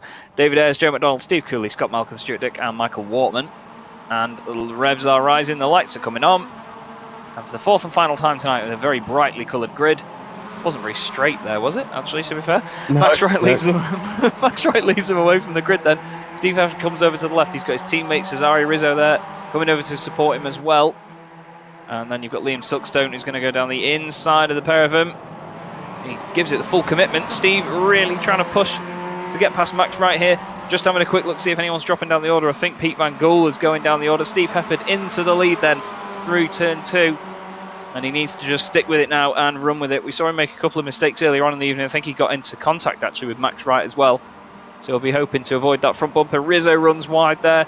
He's going to come under attack from Stuart Dick now. Great manoeuvre by Stuart. Yeah, there was a car rolling. I think it was it one of the Excite cars? No, it was, who was that? I think it was Wortman. I'm trying to click on him, but he's slipping down the timing order so fast. Good luck doing that. At the speed that it just went down the timing screen on my right-hand side, I couldn't even blink fast enough. But, yeah, real shame for Wortman there. It didn't go completely over. I think he might have hit the curb. He's done that more than once tonight. Oh, he just gets over there. Rob Graham on his right. He gets turned and hits the curb. Yeah, you're right. Didn't quite flip all the way. It was close. Yeah, I hope he wasn't in VR though, because no matter what, it does trick your brain into thinking, oh god, this is going to hurt. As we see Rizzo now chasing down Stuart Dick in the asymmetric car. They've been doing a good job as well, asymmetric, since they came in. James McRitchie was the sort of the first one to probe the series and see how it is, and he's brought a couple of other drivers in there as well. Abdulkir Al Amri is not here either tonight, but he's usually a quick one to watch. You can see that there are the different lines. Stuart goes quite deep onto the inside, and then Rizzo gets a bit of a later apex and gets a run off the corner. You can see Scott Malcolm at the bottom of your screen there, pushing Silkstone for second in the AM category, nearly 4 or 5 wide further down the hill as well. Some of the year 1 racing cars in there as well. Rizzo all over the back of Stuart Dick here. This is a great scrap between these pair. As you can see, Wright and Hefford in front of them. And it's gradually going to get darker and darker here, Alex. It's started not quite night time. Steve Cooley's dropping down the order. There he is on the left. Don't know how he got out there. He might have been turned under contact or something. Kip Stevens here with Adam McNally. They're side by side through the S's. They're braver than I am. Oh, McNally really up on 2 wheels there. Completely gets the car in the air. And luckily it doesn't bounce too much on the way back down and he's able to control it. But a great snake of cars making their way through. Oh, contact with Stevens, and is that Rivette? He's around in front of the field. He gets hit by Cherney. There's Ralph Cullinan in the wall as well. Somehow it wasn't a bigger incident, but I think the 2 orange highlighted cars just got attracted to each other there by the colours. And off they go. McNally and Stevens still side by side though, as we get away from this shot. Jeroen Ursum did say in the YouTube chat beforehand, this will be crazy, and it already is, Alex. We've only done 2 laps and we've nearly got a hernia. Yeah, fantastic. This is what we were saying earlier on in the race. You can go side by side through pretty much the whole track because the track just lends that to that kind of racing. A bit like Interlagos, where just constantly switching back and forth with who has the high ground. But Stevens comes out on top of that one. Adam McNally will not take it lying down though. He's going to be fighting tooth and nail for that position. Side by side in the background there, I think that's Ayres and possibly Cameron. Or Ayres and Plowman, sorry. It is Ayres and Plowman. You can just see them on the bottom of the screen there. Plowman in the grey and black car, the Fury Sim Sport car. Jamie Ayres in the black and red SimLab car. Really does look pretty as they go away from us there and up the hill. That's a fantastic shot up into turn 1. McNally down the inside of Stevens then. They're both catching Graham and Malcolm here. McNally's made the move. Now he's got Rob Graham in front of him. He's going to go down the inside of Rob Graham. Side by side they go through the S's. Doesn't quite make it stick. Kip Stevens is going to try and make any sort of opportunity of this that he can. Scott Malcolm will be loving this because he wants to have less pressure on him from Rob Graham behind, but Rob's had a great sector there. Look at the commitment, pushing Scott Malcolm on the exits. Oh, Silkstone's run wide and gone slow. Someone in the background there, I think that was Plowman, completely out of shape. Nearly 4 wide. Look at that through the middle. Rob Graham really trying it on here to get through and past Scott Malcolm. Adam McNally involved as well. Silkstone's a moving chicane at the moment. I know he's not been in the championship a massive amount, so he's just going to be testing the waters here to make sure that he doesn't get involved in any incidents. Right on the back of Stevens now as well on the brakes. I think he just got hit from behind by Cherney. Oh, his contact with Delmont. Delmont saves it. He's gone off wide with Plowman there. They're checking out different bits of the track no one's seen before. Nearly 4 wide as they go into what you call Turkey Turn 8, Alex. That's going to be focusing. It's hard to do on your own. Yeah, somehow they managed to all survive. I'm not really sure how, but they did. So, yeah, great job. Guys, this pack is crazy. They don't know where to click right now, to be fair. Who to focus on. Graham dropping down behind Kip Stevens. Gone from being really pushing forward to losing a couple of places really quickly as Graham. Yeah, it's look at the train of cars that we've got going on. It's brilliant. You never know where the next attack's going to come from though in this championship. Really, you can. Oh, Stevens, Rob Graham down the inside, really forcing him to use all the track there. If anyone's raced against Rob before, you know that he's not shy. Is Rob Graham when you're racing against him? He certainly does defend and he likes to get his elbows out. No one is no sort of driver is too much of a challenge for Rob Graham. He'll give a good scrap with anybody. Third in the AM category at the moment. Max Wright doing a good job. Second overall, leading the AM category. And that's a fantastic shot there of all the cars snaking their way through the left and right section. Silkstone giving it everything over those curves. I'm not sure whether he got a slowdown through that or not, but really, really committed. As we see Rob Graham then. Oh, just behind Cherney, down the inside. Silkstone runs wide on the brakes. Comes back on, and it's another couple of places lost, unfortunately. Still fourth in the AM category, though. 13th overall, so he's not dropping like a stone, you could say. But he's still doing it.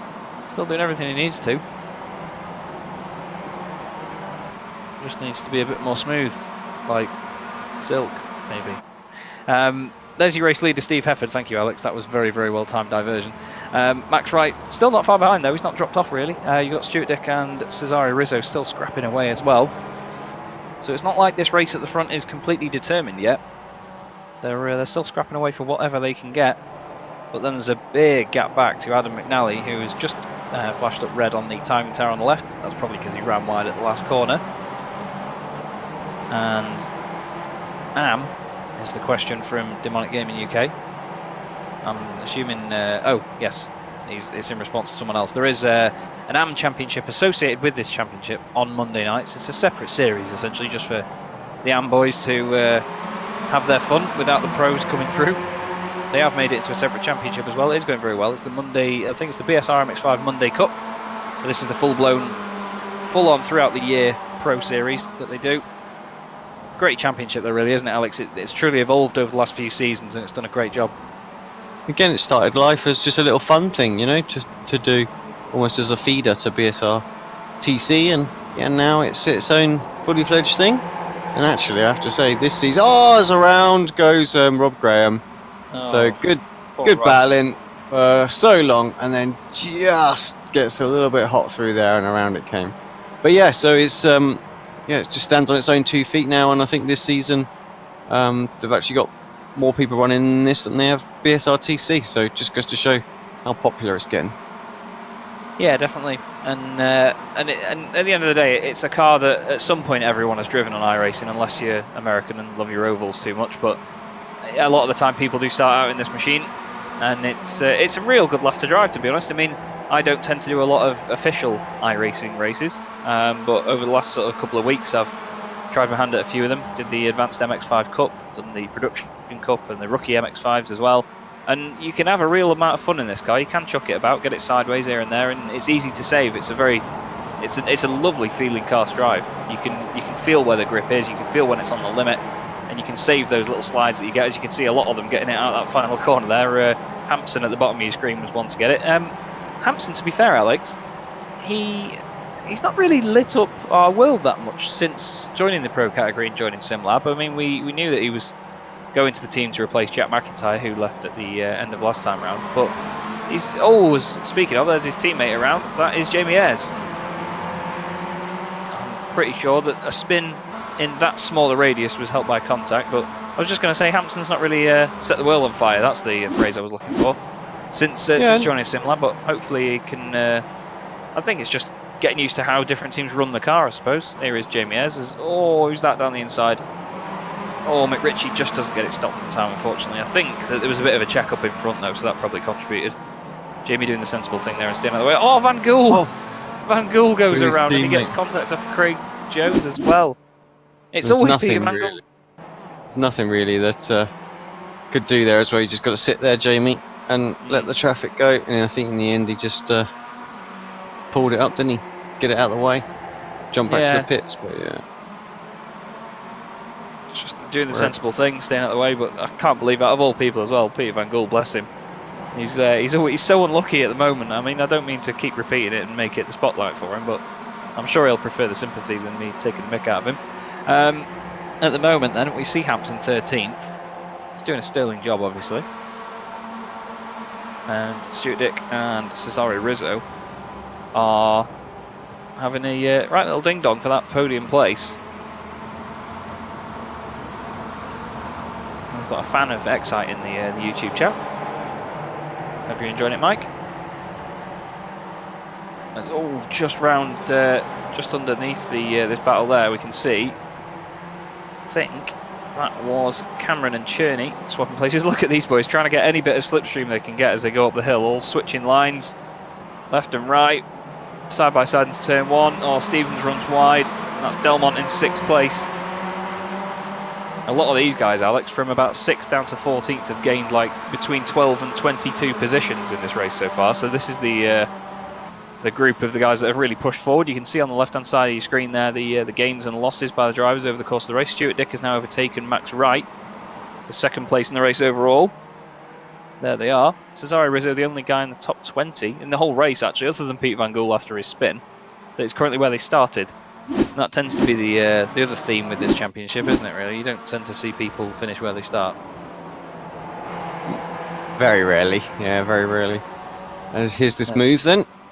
And yeah, just a good exit onto that little back straight, as we saw like Cherney do many a time, and they were able to carry the momentum then into the 90-degree sort of hairpin dial corner there. That would normally be the back of the long straight. So yeah, good solid move from Stuart. Don't think you can do anything about Steve Hefford in the last 3 laps, as Hefford some 3.4 seconds to the good. Yeah, he'll be loving it up there. He'll be happy with this. And I mean, I'm happy to see him up there, to be honest. He's a great bloke, Steve. And he's a very quick driver, but like I say, he just gets so unlucky in some of these races, especially with the reverse grids as well. So it'll be good to see him get a good result from it tonight. Only a couple more laps to go. But this race again has been one that's seemingly gone on forever, but not that we're complaining. It's fantastic racing up and down the order. Look at this lot. Absolutely fantastic. You can see how far they're separated on the left-hand side. A lot of them do personal bests, even though they're fighting like this as well. That's Plowman down the inside of Stevens. Then you've got Beard in there as well. McRitchie and Ashton side by side out of turn 1. Ashley Beard in the Excite car with the red roll cage. Ashton with the purple roll cage. A bit difficult to tell them apart from the front, to be honest with you. With the headlights ablaze through the S's. I love that shot. Brilliant shot. That just shows how well the lighting works on iRacing as well, and how little you can see when the cars aren't lighting up the track as well. You've got to be so on it through there and make sure that you're really focused on hitting your apexes. Brake discs glowing as well. I know he's come back to the same thing you said a while ago, Alex, that these liveries really do pop at night. They're very, very vivid and bright, and especially when they're lit up from cars behind, it looks fantastic. Yeah, I'm not quite sure how they get it to do that, but I have to say that's kind of like any sort of photo shoot you should want to do with a car and a livery should always be done at night. I think it just looks so much better at night. Yeah, it really just gets all the highlights and everything out of it, and obviously you cast a shadow down the side of the cars.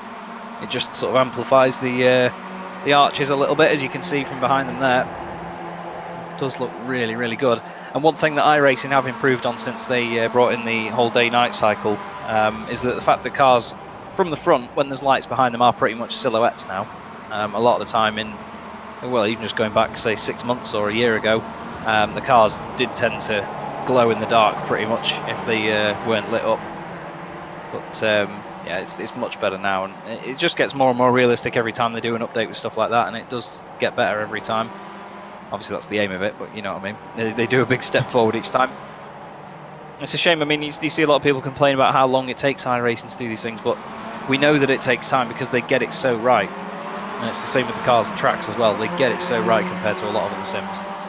And this is, well, the broadcasts that we can bring you all are proof of this. At the end of the day, I mean, I've seen people mistake this for real racing sometimes, so just goes to show how good it is. This battle between these guys is still not over. Constant position swapping.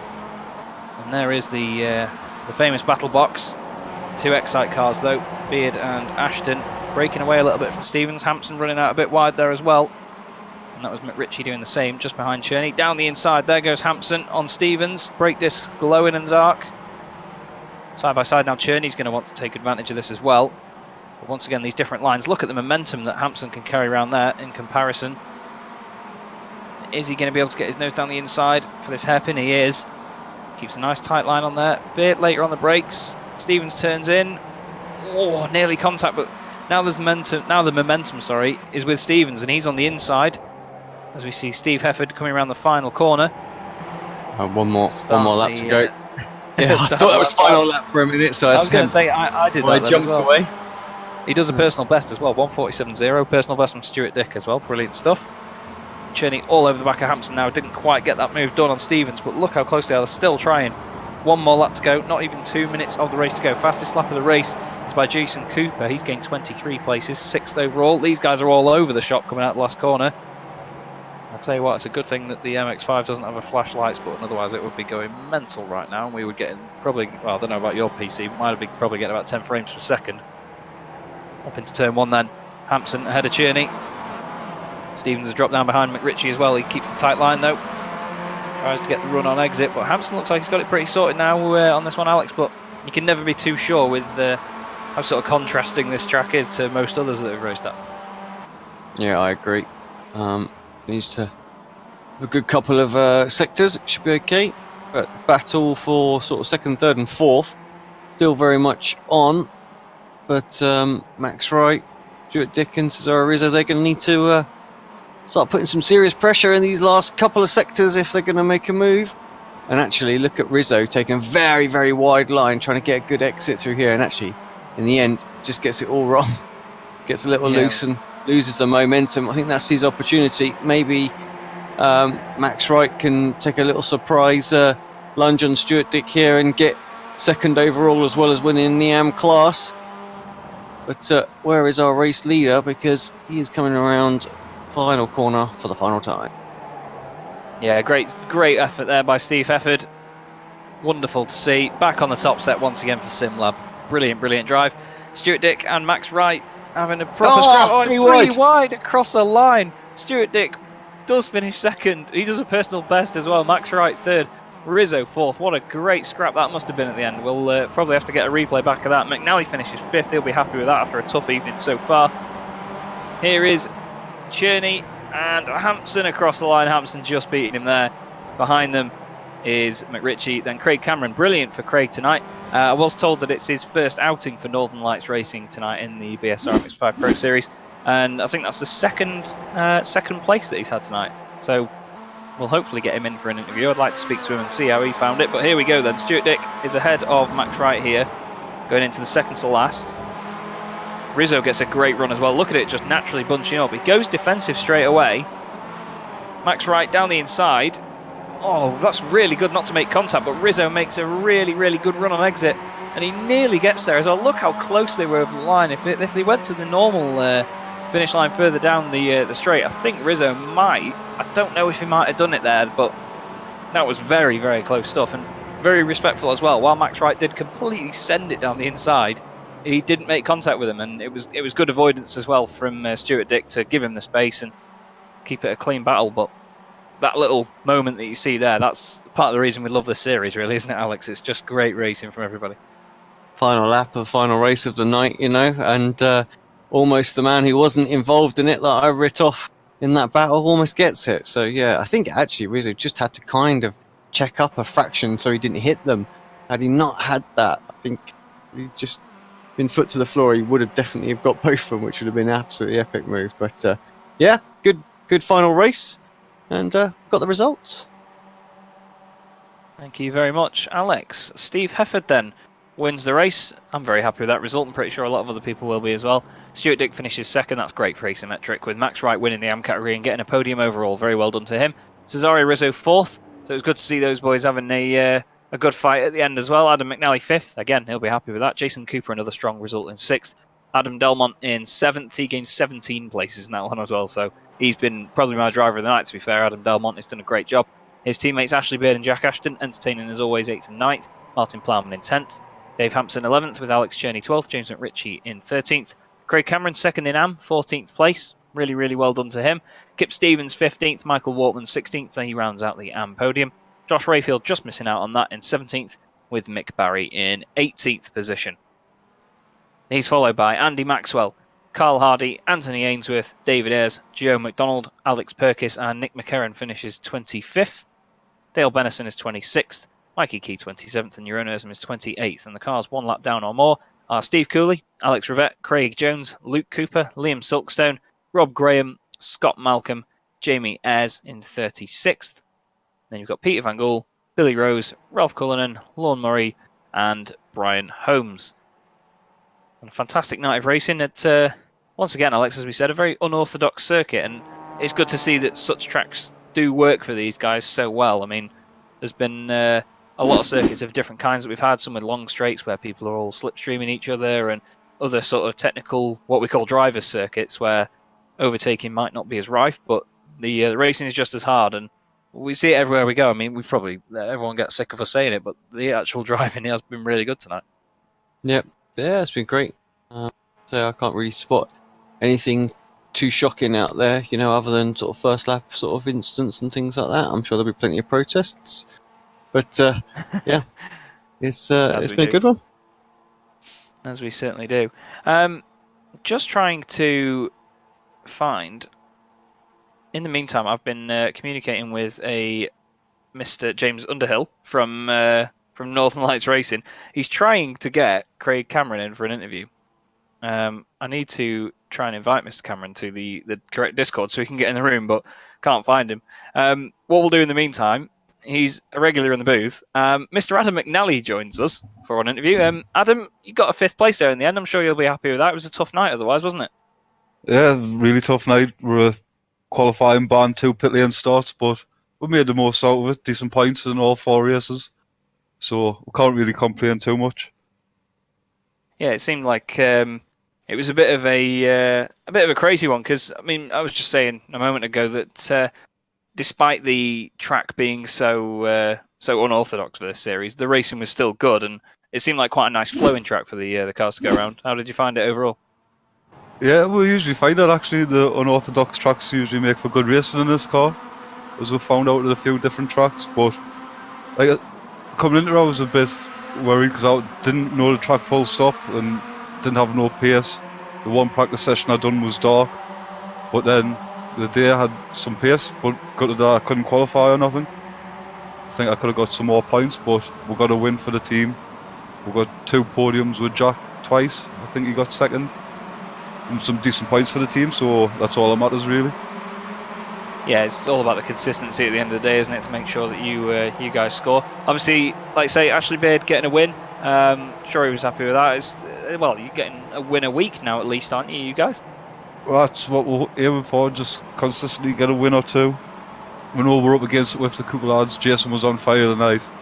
I mean, like, proper on fire tonight. I think he's definitely got to be top driver tonight. Yeah, that race one was unbelievable, wasn't it? Me and Alex were saying he just drove off, and even in qualifying as well, he was like 0.4 of a second quicker than anyone. Yeah. It was champion's pace. It just makes it even worse, so that cost the team 300 points last week. So, especially when it's such a tough competition against the Swift Cooper lads and the SimLab lads. So points you can't really afford to drop them, but I suppose we've just got to keep marching on, try and catch back up. Yeah, definitely. But it's bound to be an exciting battle. I mean, me and Alex were saying at the top of the broadcast that it's very much the three teams. You guys, Swift Cooper Esports, and SimLab as well.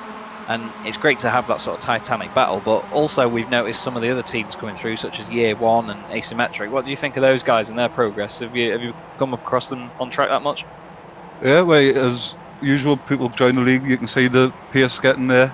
Like Result lads, their pace from last season's unbelievable. They really worked hard at it. So, like I said, just makes for the grids even harder to pass. Makes the racing great. No matter what position you're in, there's always someone to battle. Like it's only be a good thing for the league, really. Yeah, definitely, and it's nice to see new faces coming in and having good scraps with some of the veterans of the championship as well. So it's good to see you boys getting the results, Adam. And of course, we'll hopefully speak to you next week where we get to the same point in broadcast where every week Chaz doesn't know the track that's coming up. Okayama, I've already looked. Oh well, Okayama on Japanese tarmac in these little machines should be a right lot of fun. Are you confident going there? Good track. Should make for some fast-paced racing. Hopefully we start turning it around, clawing some of them points back. Indeed. Well, there's be good slipstreaming down that back straight as well, so hopefully we'll speak to you again after that one, buddy. But before we let you go, is there anyone you want to give a quick shout out to? I'll just get the list out, but yeah, you guys for the broadcast, everyone who does all the work behind the scenes, to Excite Energy being our main sponsor, LuxSim24, Motorsport Days Live, Prio Premature Baby Foundation, Racing Mentor, and also we have AR12 Gaming, who just recently joined us as well, so big shout out to them as well. Cracking stuff as always, Adam. Good to speak to you, buddy, and we wish you all the best for next week. Right, thank you very much. Adam McNally there of Excite Energy iRacing. Don't forget to check them out on their Facebook as well. And of course, don't forget to check out Apex Racing TV on our own YouTube channel and Facebook as well. Get a cheeky plug in there as well. We will bring in Mr. Craig Cameron from Northern Lights Racing. It was his first night out in the BSR MX5 Pro Series tonight. Craig, how did you find that one for a baptism of fire? Oh, it was great fun. I've been here before, like 2 seasons ago, but it was great to get back in it. And obviously with Northern Lights Racing backing as well, how have they done with sort of trying to shoehorn you into the championship as such? Well, it was my choice. I was kind of missing league racing, so Just thought you'd get straight back hands-on with it, and what a championship to jump into. How did you find the overall behaviour on track tonight? Was it what you expected? it was pretty clean from what I saw. There was a few bumps, but that's to be expected in MX5s, I think. Yeah, Rubbin's racing at the end of the day, that's what everyone says, isn't it? Yeah. And did you expect a track like this to work so well with the MX5? I mean, the sort of topic of the broadcast has been the fact that it is a very unorthodox track, but we've seen it work quite well. Did you have the same sort of feeling towards it? I felt it was very difficult to pass. Everyone sort of seemed to be about the same speed. That's what we hope for sometimes, I suppose, with these, isn't it? I mean, we always say that a lot of the tracks that we go to tend to rely on slipstreaming quite a lot, and it is a big sort of playing field leveler. But with tracks like this, like you say, it can be difficult to pass, but it's all about those opportunities. We go to Okayama next week, which for some people it's a track that they quite often drive on iRacing. Is it a track that you're confident at? I'm okay around most of it. It's just the middle sector is a bit tricky, but I'm sure with some practice I'll get better. Yeah, that's what it's about in these leagues, isn't it? Just making sure that you get the practice in. Some of these boys are absolutely rapid in this car. I don't know how they do it, so I'm glad it's not me out there on track, to be honest. But it looks like you lot have a good amount of fun. Yeah, I'm not sure how they're getting those quali counts.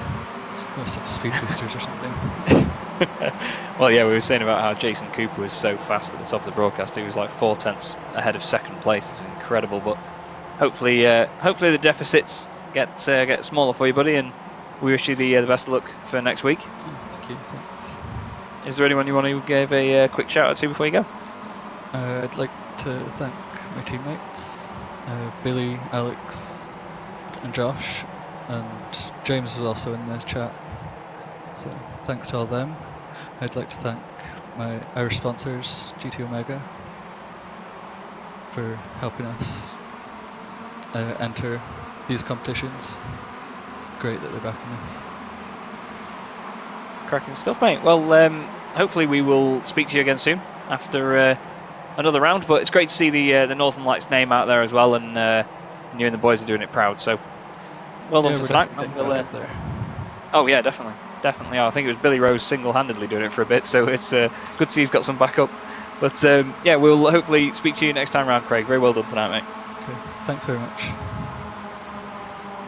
Craig Cameron there of Northern Lights Racing, and yeah, like I just say, Alex, it's good to see the Northern Lights boys getting a strong team out there. At points, I didn't even realise they had 4 cars on the track, but they got some pretty strong results. Really, they're a lot more consistent than they have been previously. Yeah, I think it's nice to see almost a full team turn out for those guys. I think it makes a big difference, you know. For so long, there's been just sort of 1 or 2 cars. So yeah, seeing a few more on there is just going to make a difference. Just helps having extra eyes on the track, you know, just feeding back in like Discord and things like that when you know, incidents are going on, just to avoid it and stuff. So yeah, it's good. Certainly is, and I've been friends with a lot of the Northern Lights boys for quite a while. Craig Evans, of course, James Underhill as well, good friend of mine. And yeah, it's nice to see that representation and the guys getting the results. So, well, to round it up then, mate, it's been another belter. Really, really good race in this series. We always say the same thing about it, but what else can you say? It is cracking, isn't it? Absolutely. It's always good fun to watch. We really enjoy doing this for you, of course. Don't forget to check out Apex Racing TV as well. We do broadcast many other series over the course of a week, including the BSR TC Pro Series, and, well, many others, GT Leagues as well, of course. From myself and Alex, we hope you have enjoyed tonight's broadcast. We will be from Okayama, same time next week, hopefully joined by a Mr. Tom Jacobs. Get the dream team back in the booth. And, yeah, thank you all very much for watching. Have a fantastic evening, and we will see you next time.